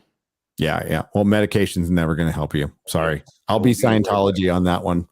You need to get like proper therapy and work through your shit. Therapy. Yeah. But You're right. just mask it. Yep. Me and my friend, when we're traveling back from the gym last night, we were actually talking about advertising on American TV and how to us as Brits, it was utterly insane that you could put on advert on the American TV and it'd be like, hey, are you depressed? Buy this drug that we've got. Are you this? Buy this drug that we've got. Because, in the UK, we have the NHS, we have national healthcare, which we pay for through national insurance. It's not free, it's called something called national insurance. We pay every single month. And it's just crazy for us because we get ill or whatever. We, unlike Canada, we don't go there and get fucking euthanized. We go there and they say, right, you got a cold. Here's some amoxicillin, and it's £7 or I think it's $8.99 now.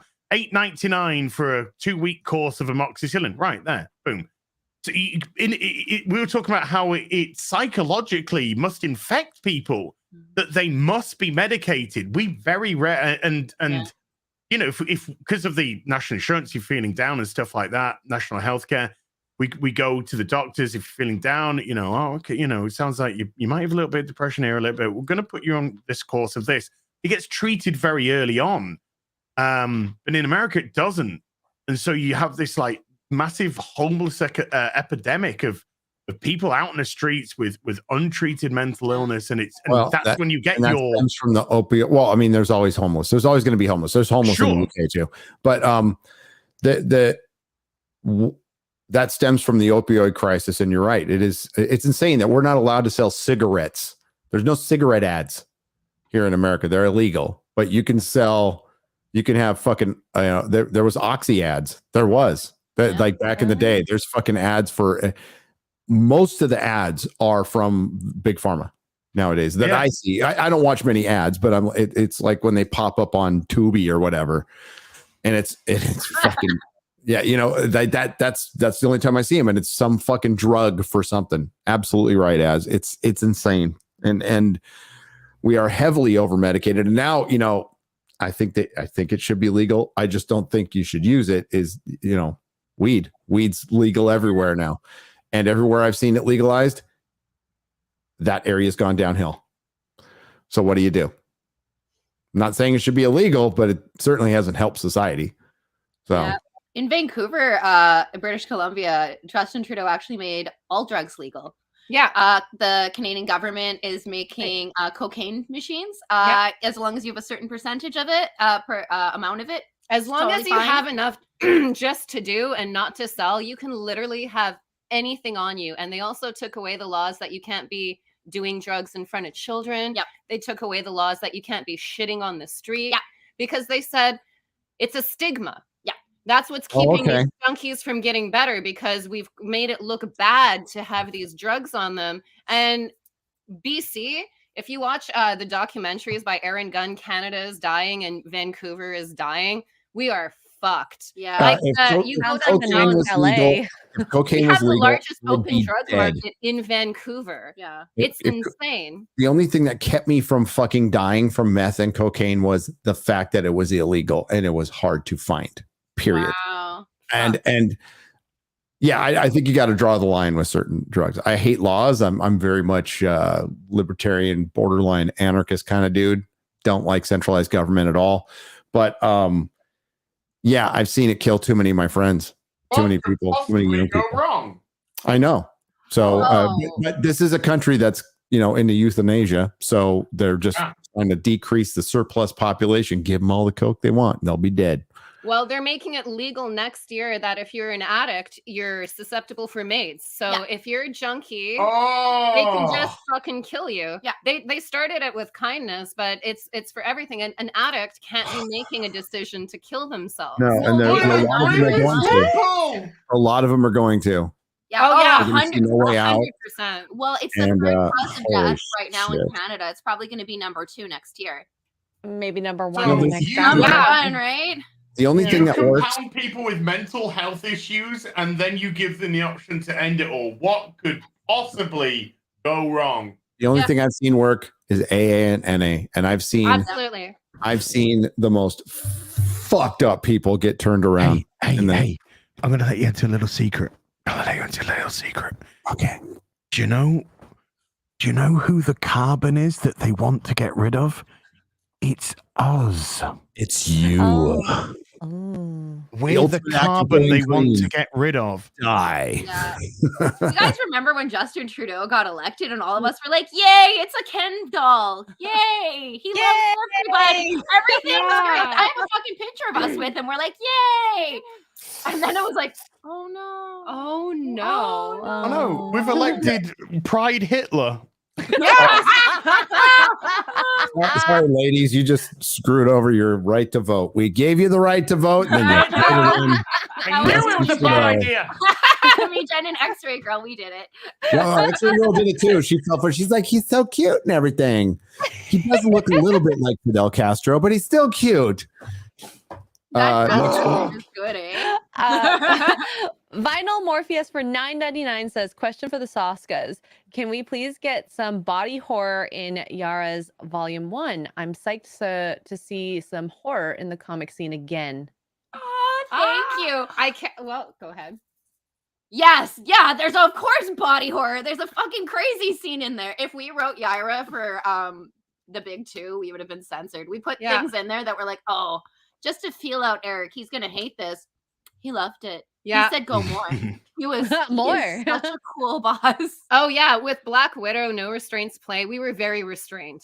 We had to not do things in certain issues to build up the allowance to do it in further issues. Okay. But one of the big things that they said is Natasha can never be like Punisher. Yeah. Nobody can ever be screaming for mercy and be killed still. Oh, yeah. Oh, that was good. Is that only one arm ripped off, or I can't tell the Both arms. So that guy, he was part of a child sex trafficking ring, and one of the girls that he tortured, he chopped both of her arms off. Chopped her arms off, fucking dick. Yeah. Piece of shit. So when Natasha meets her, she promises her revenge. Yep. So then when she meets him, she chops his fucking arms off. And then at the very end, she's got new arms from Tony Stark for her so she can become her own superhero. Also, pedophiles on fire. She whispers to the little girl when she goes back. And I'm just thinking, she's saying, I cut his fucking arms off. Yeah, she definitely is. I murdered him. Don't you ever have nightmares? You know that guy that cut your arms off? Well, I cut his arms off and fucking killed him. Yeah, and she's also saying one day when you're old enough, you'll be cutting arms off for another little girl. Yeah. Aww. Pay it forward. Pay it forward. Cool. I'll have to check that out. Yeah, the art in that book is really good too. That is like some good art. I like what they did with Cap in the beginning. Even I'll be real. I hate Secret Empire with every pore in my body. Okay. Yeah. So fucking hate it. You guys dealt with it really well. So thank you. We wanted it to be a big difference. How I always feel Natasha dumbs herself down for the Avengers. Yeah. She's more of a mother. She's less violent. And if the Black Widow movie started with Scarlet changing the way her body moved and then speaking in a Russian accent, you'd be like, oh shit, she was just pretending to be your little sex fantasy. She's actually a murderess. Yeah, like at the end of Usual Suspects. Yeah, exactly. So we wanted it to be like a weekend. Like she goes back and checks on Cap after, like, oh, are you still having hurt feelings? I remember someone said the mean thing to you. It really hurt your feelings. Yeah, and meanwhile, she's like decimated Madripoor, and it doesn't even affect her. Like that's just another mission for her. Yeah. Yeah, because at the end, I shouldn't say, just in case anyone wants to read it, but it's just that last panel where she's on the rooftop, and then she kind of does the scream, and then the next thing she's kind of got a smile on her face, and it's just sort of like, kind of got it out of my system. Yeah, she did. Yeah, she's like, I'm back, baby. I'm back. Oh. All right, we got Andre. Great, it's fucking great. Oh, thank you. And thank you, everybody who picked it up. I think more people are buying it now than when it first came out. So, guys, thank you. It's legit, really good fucking stuff. I like you guys so much. It's making me throw up in my mouth a little bit. I gave Marvel money because I had, as forced me to do this. So I'm like, I'm on the road. I actually did buy a used one. It didn't come in time. So I fucking went to Kindle because Comixology is gone. It's an abomination. Kindle digital comics are abomination. Buy the hard copy, but you can go on eBay. You can go somewhere else. You can buy it. There's paperback out there that you can buy. But motherfucker, I read that on Kindle, and I'll never do that again. Just for you guys, I did it. Appreciate you, Gary. Comics on Kindle. Old man yells at Kindle. Should be your first short. Great. Do you need a director attached? I'll do it. Yeah. Yeah. Okay. Andre C28 for $19.99. Who wants a movie that'll be focusing more on pronouns? As does. As for sure. I fucking love that shit. Therio God of Rage for $20 says, love to the Soska Sisters. I'm more of a Thor and Cosmic Marvel fan, but they made me genuinely appreciate Black Widow with no restraints play. Love the book. How did you feel about the Elektra in the Daredevil show as fans? Jen is a huge Daredevil fan. Do you want to start spinning a sigh while you explain it? I do spin sigh. Woo! Yeah. Whoa. I She's learned obsessed I with learned Daredevil. Braille and sigh to marry Matt Murdock one day. Still working on it. There's a lot of paper cuts. The only thing I really liked in season 2 was that Matt was dating Karen and Elektra at the same time. Yeah. Because such a Matt he's move. such a Catholic, but he's the shittiest Catholic in the world. I love season 2. I fucking love it. I love it. I feel that. Well, I liked it a lot better than the Batflick film, but I really feel that Elektra, they always try to make her this sad, crying person, but she's crying because she's like insane. Yeah, she's she insane. is not right in the head. She's She's really fucked up. Yeah. Yeah, and I feel that they always try to make her a little bit too soft. But the scary thing is that because of her circumstances, because of her privilege, because of what she's been through, she is a dark person. She's never going to be the perfect like Catholic wife for Matt Murdock. She's always going to be a little bit destined to die. Yes. Well, she was never supposed to carry on. She was supposed to be one and done. She was supposed to be emotional baggage, but she came back.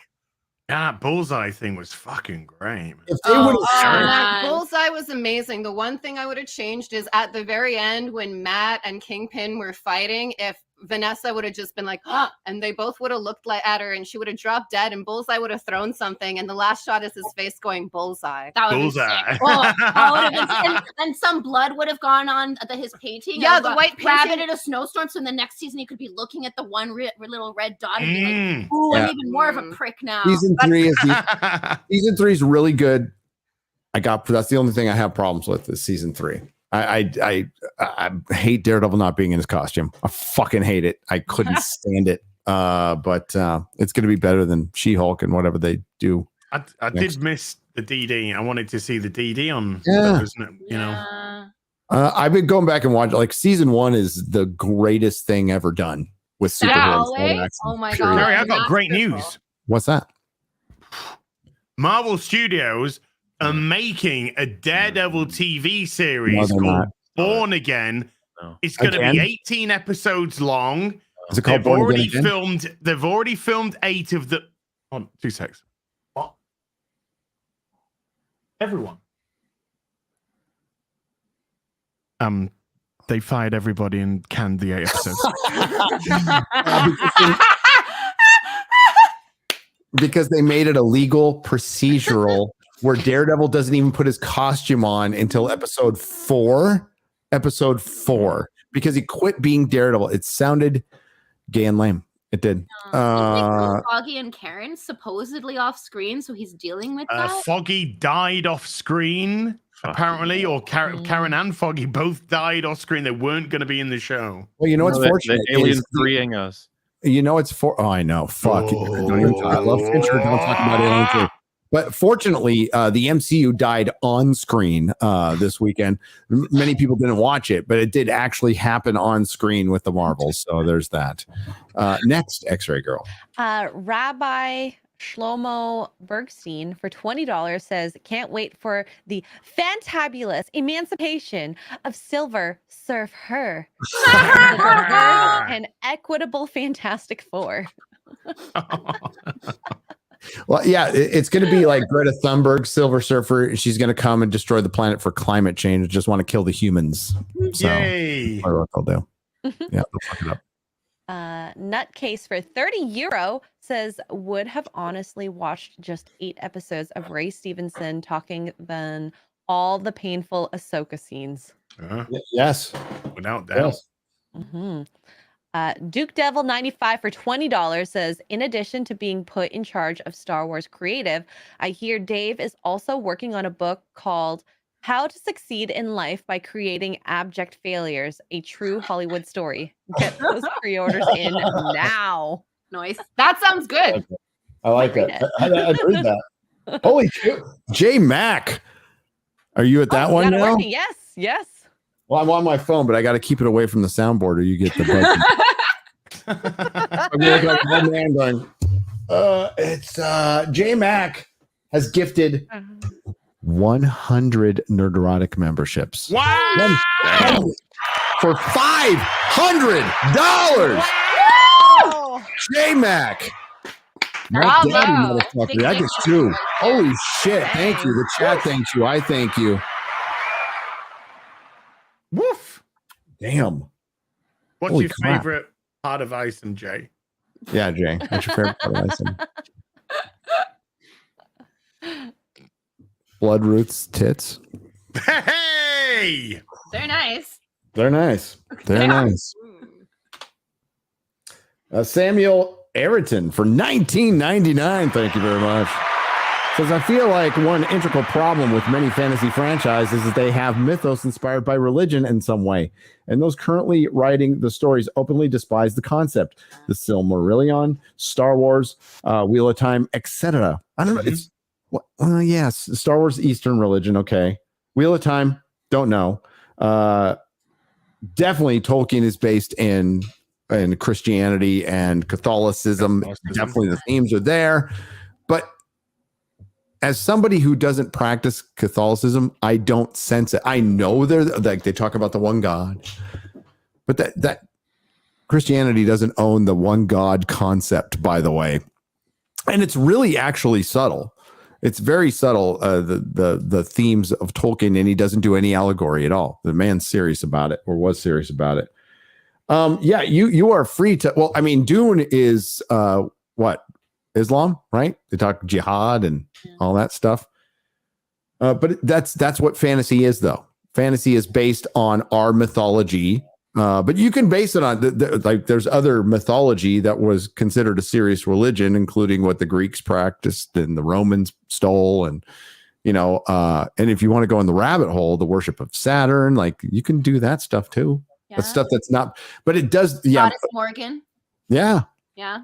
Fantasy, for it to work, it has to be connected to our world somehow in a very loose way for it to feel like what it is. It's supposed to be mythology.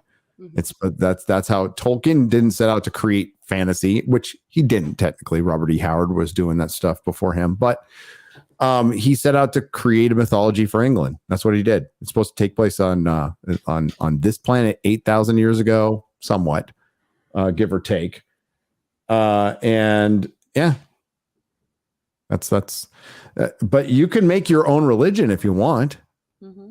You can make up your own religion. Longism. Hey. I think longism would be good. Practice that religion. Science queen.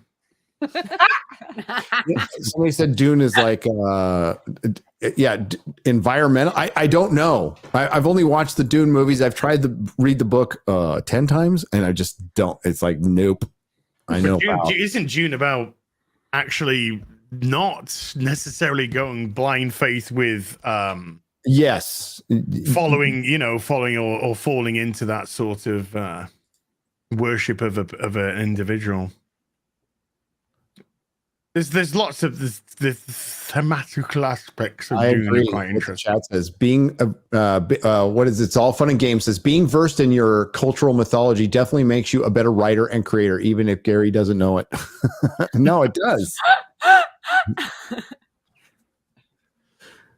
It does. There was Perry in there? Yeah, Perry's around. I see him. Yeah, he's in the chat. Hi, Perry. Hi, Perry. I'm a Lutheran. I'm not a Catholic. All right, give me a break. Well, that's what I was confirmed. That's the church of, which is Catholic light, because we're the ones who brought the Bible to the people. Oh, that's sick. Do you guys do Christmas? Yeah, I do. Well, I do Christmas. I love Christmas. I love Christmas too. Yeah, Christmas is neat. Halloween is obviously the best, but Christmas is. It is. Yeah, sub to Nerdrotic, ignore Dan Vask. Dan Vask hates Christmas. I heard that. Yeah. I heard that. And he eats kittens? Yeah. Yes. I don't know. After seeing the Marvel, I think that's a plus point right now. So. Belle, I wasn't talking to you. No, Belle. You're So- safe. In Dune, it says the chat says in Dune the Catholic Church is merged with Buddhism. Okay, I don't know. We can ask Danica when we have her back. She'll know. Oh, yeah. Yeah, she'll know. Or Chris Gore. Chris Gore will answer your question if he's still in the chat. I believe The Marvels was a good movie of 120 minutes about women and their complex nature as well. One's hero is one's villains, but Disney can't show women weak and fragile. So we got this. Says Deep Trip for 400 yen. That's the problem. That's the whole point of the MCU is, I always get accused. Obviously, I hate women, but aside from that, they do because they're not portrayed as women, and it's not appealing to women because they're not women. They're doing bad impressions of men. Yeah. There was maybe a good movie in there, and if you're gonna try and bring together the pieces they've given us so far, I don't mean you're gonna think I'm just trying to be mean or trying to make a joke, but I would unironically try and push Captain Marvel's quite an egomaniac from what we've seen. We can use that. Yeah. You have Miss Marvel, she hero worships her. But her arc in the film can be coming to understand that that's a mistaken worshipping, and that the person she thought Captain Marvel was may not be there, but that she can become that. They played with that for all of 30 seconds. Yeah. Right. They didn't even really they don't really commit, right? But Captain Marvel has abandoned so many things. We've said on streams before, she's kind of like a coward. She's kind of only turning up in places. And I was thinking, I was pulling this together because I was like, holy shit, it's kind of a pattern here. It's like, why doesn't she spend more time at Earth? Why is she getting married on that one planet? She's still diplomacy, doing stuff with the Skrulls. Like, why is all that happening? But she doesn't care about Earth when the jump points away and all the important stuff happens. And it's like, what if the film, when you first see them on the Skrull planet and all the Skrulls love her and say she's amazing, she's so kind, she's so intelligent, takes care of everything, great diplomat, and all the characters are like, oh, well, that's good, I guess. I was like, why don't you do it for Earth? Then we go to that planet she got married on, and they were like, oh, she's amazing. She's so strong. She's so powerful and smart and funny. And she's got shrines to her, and they all worship her. And it starts to get a little weird. It's kind of like, they know you're like a normal person, right? And then she's like, yeah, I know. It's just, it's just that they're a bit quirky, these cultures. And then you go to the third planet, and everyone's doing the exact same thing again. And, you have Monica and Kamala start to be like, do you not come to Earth because Earthlings just don't like you? Is that why? You and she's like, no, what do you mean? And we can discover that she's not special on Earth because we've got so many heroes already. And when they have their big blowout argument, they can be like, do you even know what Iron Man's name is? And she can be like, yeah, it's Stark, I think. You could be like, and then they could ask you do you know who Natasha Romanoff is? And then she could be like, why does it matter? And then you'd be like, you don't know anything about what happened on Earth. You even care about Earth at all.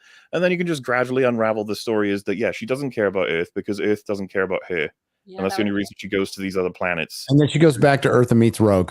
Yes. Yeah. Fucking kills her. Well, funny enough, Mary, I was actually gonna move this into eventually I think it would have been cool if in the end of the film we find out that she'd have to give up her power to reignite Hala's son, right? And then she says no. Wait, that sounds like you're wanting the hero to Yeah, but sacrifice. she says for no, The though. hero's journey.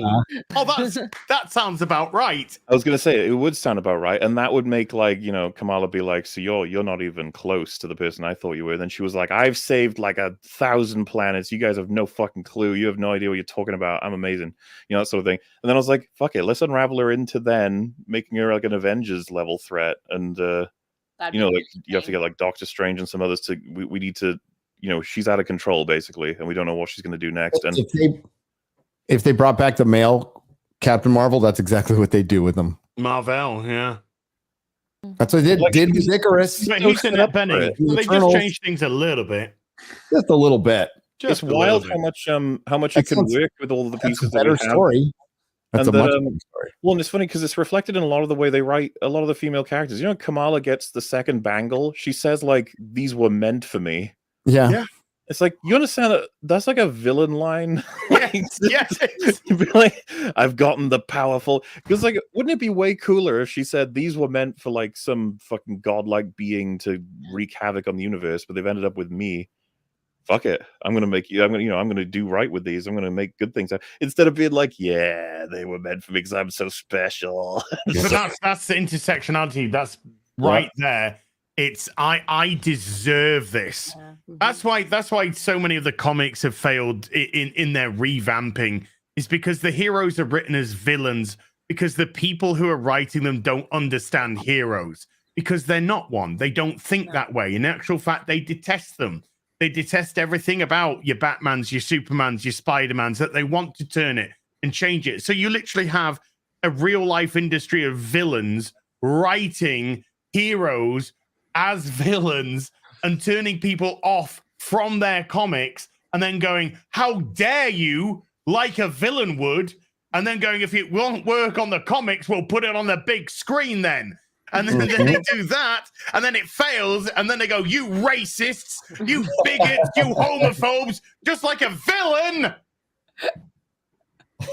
I don't know.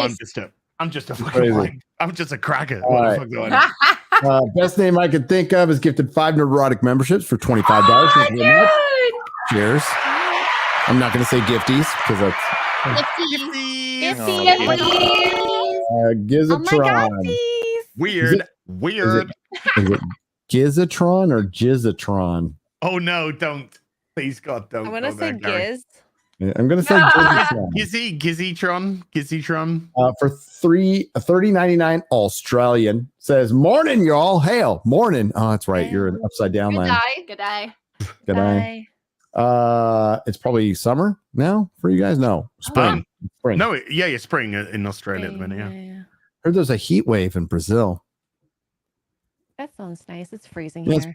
It's probably all the shanty neighborhoods caught on fire. It's the kinetic energy from the children running after Dan Vask. They get more active this time of year. Yeah, it's generated more heat, and it's.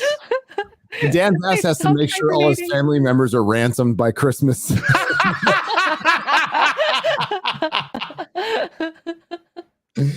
Drunken Finn for 50 British pounds. That's proper money. Says, "The moment I heard I Love Nerds from the Soska Sisters direction, I immediately went, yay, as still has hope." Aww. Jason Richardson for $20. Madam Web will be fire. Remember this super chat. Okay. Blackest Night Light is gifted 10 Nerdrotic memberships. Cheers. Mark K for $25 says, "Having Dave Filoni as the Disney Star Wars helm is like watching every episode of Inspector Gadget. At the end of each episode, Thrawn can say, 'I'll get you next time, Ahsoka.' Next time." With shit hottie meowing loudly. I mean, Gary, one of the things that sort of blow my mind about the takes on Filoni is like, you see, the problem with Ahsoka was there was just not much happening. So season 2, that's where it's going to be at. And it's like, but it's not just that. Of what did happen was horrifically written. Yeah. So if lots of big things happen, that's not good. Like, it's going to be written by him. No, but every series is something will happen next Disney series. We promise. We're setting up for something to happen next series.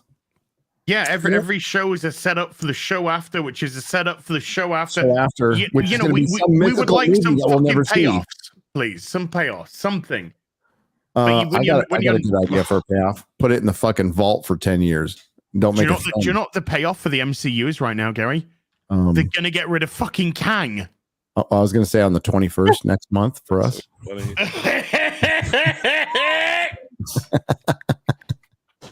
That's the 25th for you. 25th, yeah. Oh, by the way, yes. I just noticed that X-Ray Girl. What the date is? Okay. It's 21st. It's YouTube payday, by the way. If you don't know that, it's YouTube payday. Not for us. Oh, sorry. I'm like, am I supposed to know something? 25th. No, X-Ray Girl, you're not supposed to know anything. Just sit there and look pretty. It's okay. 25th. It's a joke, by the way. Jeez, lighten up, Francis. Francis. Women, just saying. Yeah. These are the last two we're going to do. Square. I'm actually going to do square up on Thanksgiving special. You can square up. Kaiser Franz Joseph on the Streamlabs side, 2 parts for $24.03. It's very specific. Thank you very much. Part 1 of 2. Hail the real BBC and hail the Silverback. Oh, my mic blew out. Sorry about that. Question for the panel. If you had to decide how Doctor Who should continue, what would be your decision? Besides removing the Timeless Children, and what would be your plan for the next 5 years of Doctor Who? Well, you guys got another hour? Because we can do it. That's a stream, dude. That's not a question. It's a stream. I have a second question for you. I want to start reading comics and would like to know if you guys can recommend me some comics from DC and Marvel. What kind? With kind regards and greetings from Austria, Emperor Franz Joseph. Thank you. That one right there.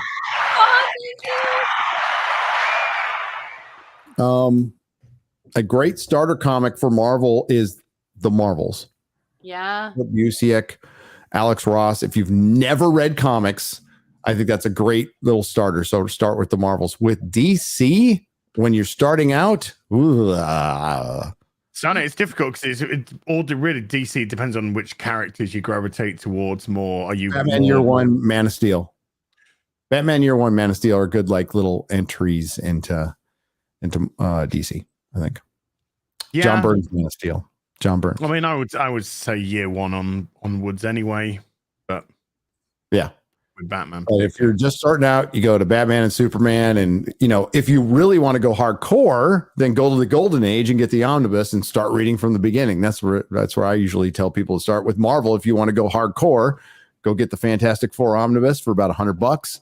I would say though, if you want something grounded, a little bit more realistic, grounded, but still superheroes, still got that vibe going on, get Mike Grell's Green Arrow run. It is sublime. Absolutely sublime.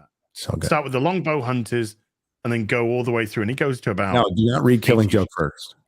No. Do not read Killing Joke first. No. You can read Killing Joke sometime, but that'd be like me going, you want to get into comics? Read The Watchmen. No. No, because you'll go, fuck these superheroes. So, V for Vendetta as well. If you pick up V for Vendetta, that's a great little. Great. Oh, yeah. Absolutely. I would also say Welcome Back, Frank by Garth Ennis is such a nice little fucking story. If you're like, will I like The Punisher? So good. Yeah. It's so good. And it's funny. Self-contained too. And it's got a beautiful little cameo from Daredevil where they discuss the theories of what Frank does and what Matt does. And it's really well done. Yeah. It's really cute. If you like extreme violence and mutilation, it's a good time. It's cute. It is. Oh, we should get Hitman then from DC. That's Garth Ennis, John McCrae. Well, that's what got him the job. Yeah. They're both little precursors to The Boys. So I love The Boys. Good issue where he's talking to Superman and they're sort of just kind of going through some stuff. And then Superman's like, cheers, man. Flies off and he's like, no problem. And then fucking gets his target and shoots his target dead. It's really quite a funny ending. All right, we're gonna wrap it up, folks. It's been a great show. Having a good. By the way, record show. Right, so we had a record. Nearly 12,000. and a record. Well, No, over 12,000. You got over? Thank you. We went over.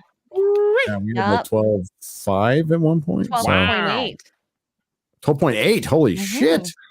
So, you guys have been wonderful. It's been a lot of fun. Let's just round out the year like this. Lots of wins. We're going to watch Woke Hollywood lose, and then they're not going to be able to put out in the movies because they stopped making shit for 6 months because they went on strike, of fucking morons. And it's going to be interesting to see. It's going to be very interesting to see. What do you have coming up? X-Ray Girl. Ooh, tonight I have Nick Weiser on Dadcast, which will be at 6 p.m. Eastern. So check that out on Poor Choices. POUR Choices. Awesome. And it was great seeing you, and you hung out with our family and you didn't go crazy. So I love your family so much. So yeah, happy to get to finally meet the kids, brother-in-law. JT's a trip. So JT's got a real quick story. He's got this TV that comes out of a console, right? It pops up. JT's kind of like autistic MacGyver. He like can fix anything. So this TV, it's like a huge, 4K TV, and you press a button and it comes out of the cabinet. He built it out of spare parts that he found in a garage from a garage door opener and just some scraps. Wow, like Tony Stark. Yeah, the house we're in, he built by himself. JT, I'm waiting for the robot. Assistant. Yeah. So now you know why we invite him to our house every Christmas. And we're like, could you work on a couple things for us, please?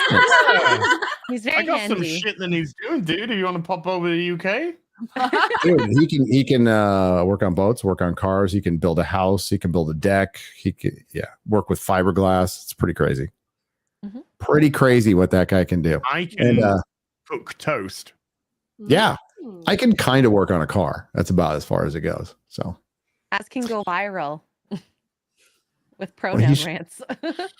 yeah. I mean, that's a skill, right? What do you got coming up, Mahler?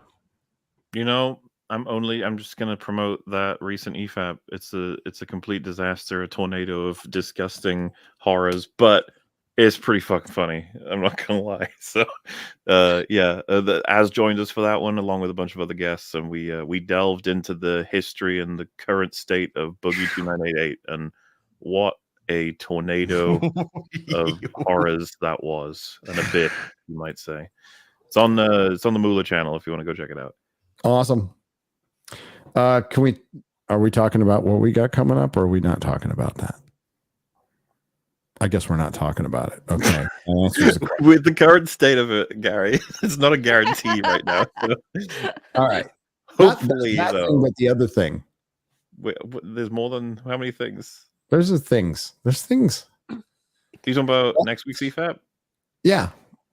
Yeah, that's pretty much set. Gary will be coming on the next EFAP, hopefully, if things work out. If things work out. And don't forget, December 17th, which is technically a day before the 20th anniversary. Mm-hmm. Sunday, December 17th, we're doing the 20th anniversary stream for Return of the King. Okay. Oh, nice. Ooh, nice. It's going to be fun. I'm going to make everybody watch all three.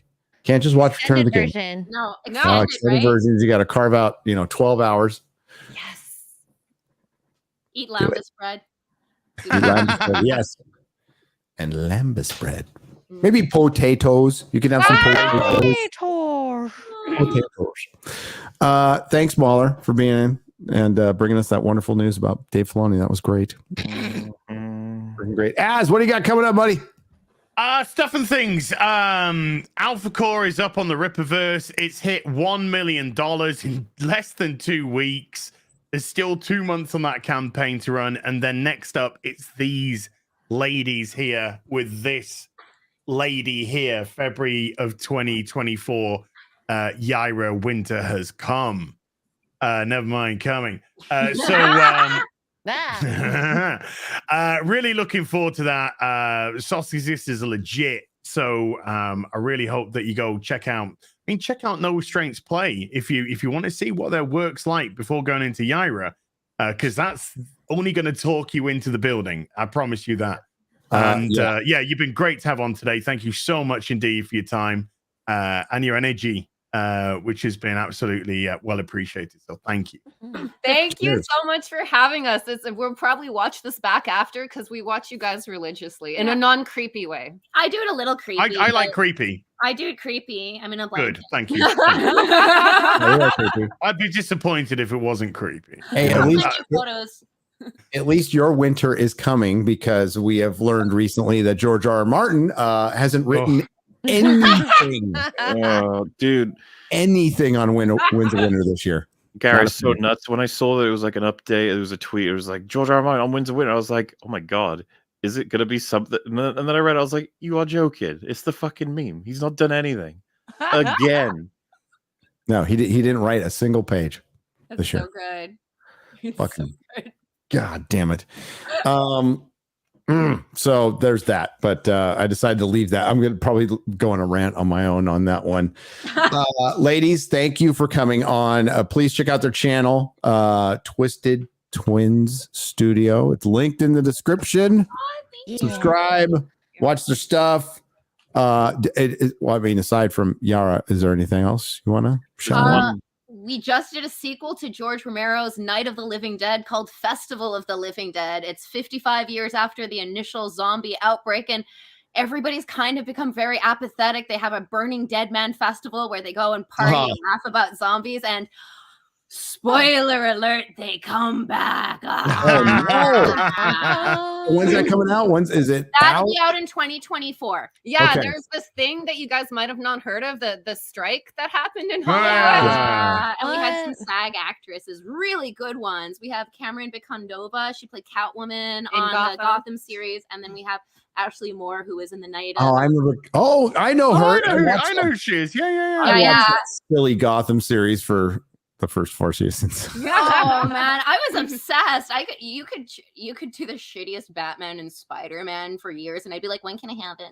This is good. I will watch it. But no, I liked what they did.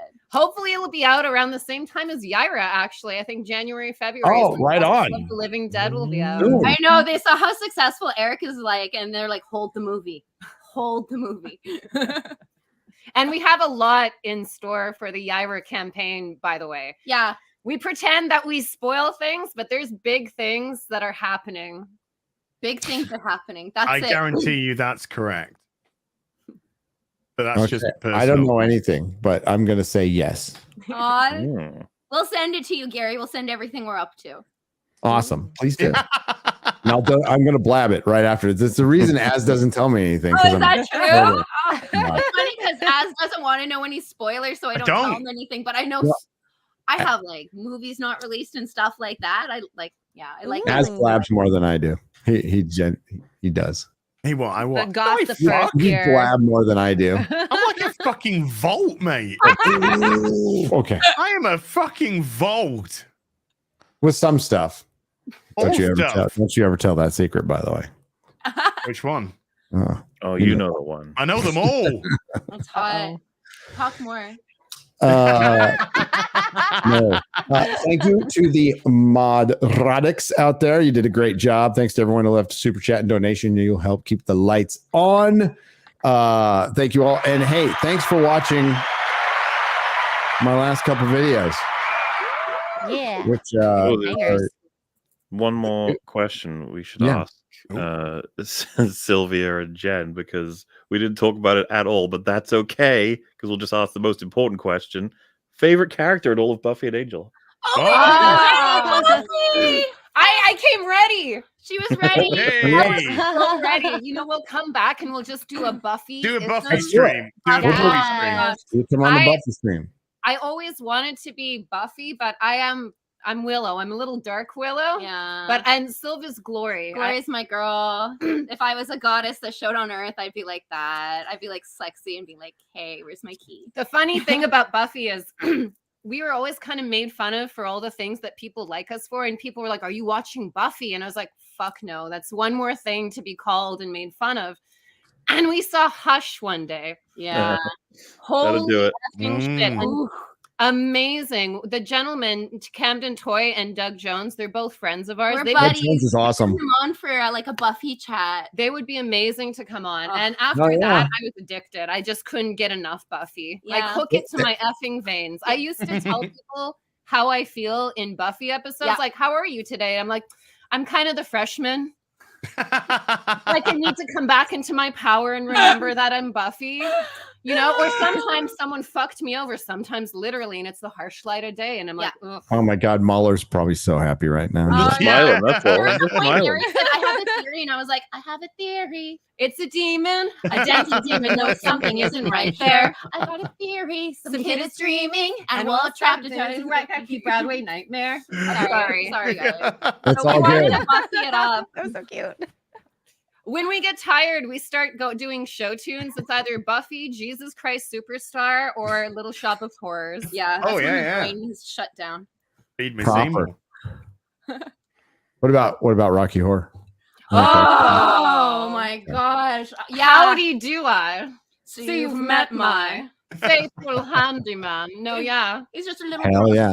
I know we love it. it. We've actually met the actors that we have, like because we do horror, we get to nerd out with all the people that we admire. But because we're directors, they don't realize we're nerds, so they're like, "I'll talk to them. Maybe it's a job." We're friends Yeah, with yeah. Mel Campbell. Man, she's so fun. Oh, the one who played Columbia. She is. The English are so funny. You haven't lived until you've heard her tell someone to fuck off. Fuck off. Yeah. Perfect. Yeah, she's great. Perfect. Yeah. That's who when we did the production and when we were kids, that's who my wife played. She played Columbia. No.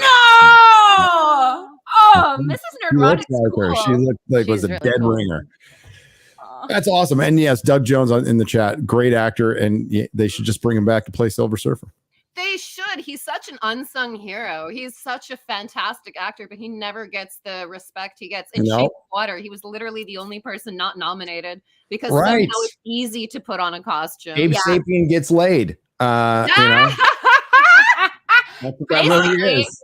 And for Doug Jones fans out there, there is a documentary for free called Doug is Love, and it goes into his whole thing because he has a really interesting story. And if you're a fan of him, he's kind of adopts the fans, people who don't have families. He becomes like part of their like found family. Yeah, he is the greatest guy in the world. Never meet Nice your guy. heroes unless it's Doug Jones / or David Cronenberg or Sean Astin. Actually, every Hobbit is great. Every Hobbit is the good. Hobbits are fucking. We're going to see them at LA Comic Con, X-Ray Girl, because all the Hobbits are going to be there. I'm excited. We'll see them. Yeah, I'll be at LA Comic Con in 2 weeks. 2 weeks with Chris Nice. Gore. Less Lucky than. LA. Gore, Comic Book Girl 19, X-Ray Girl will be there. Quarter Black Garrett's going to be there. Paulie Latino Slant, all the Film Threat guys, even Ing the Merciless, the mighty Ing the Merciless. I Your finally dad. get to meet him after he We left for cigarettes. really got to get out of here now, though, because thanks for staying. We went a little over today, but it was such a good show. Yeah, Yeah. that's what she said. Thank you guys. Hey. Hey. Everyone. Hey. Ciao, Hands up. everyone. Mwah, mwah. I don't know if it's ending or not. I hit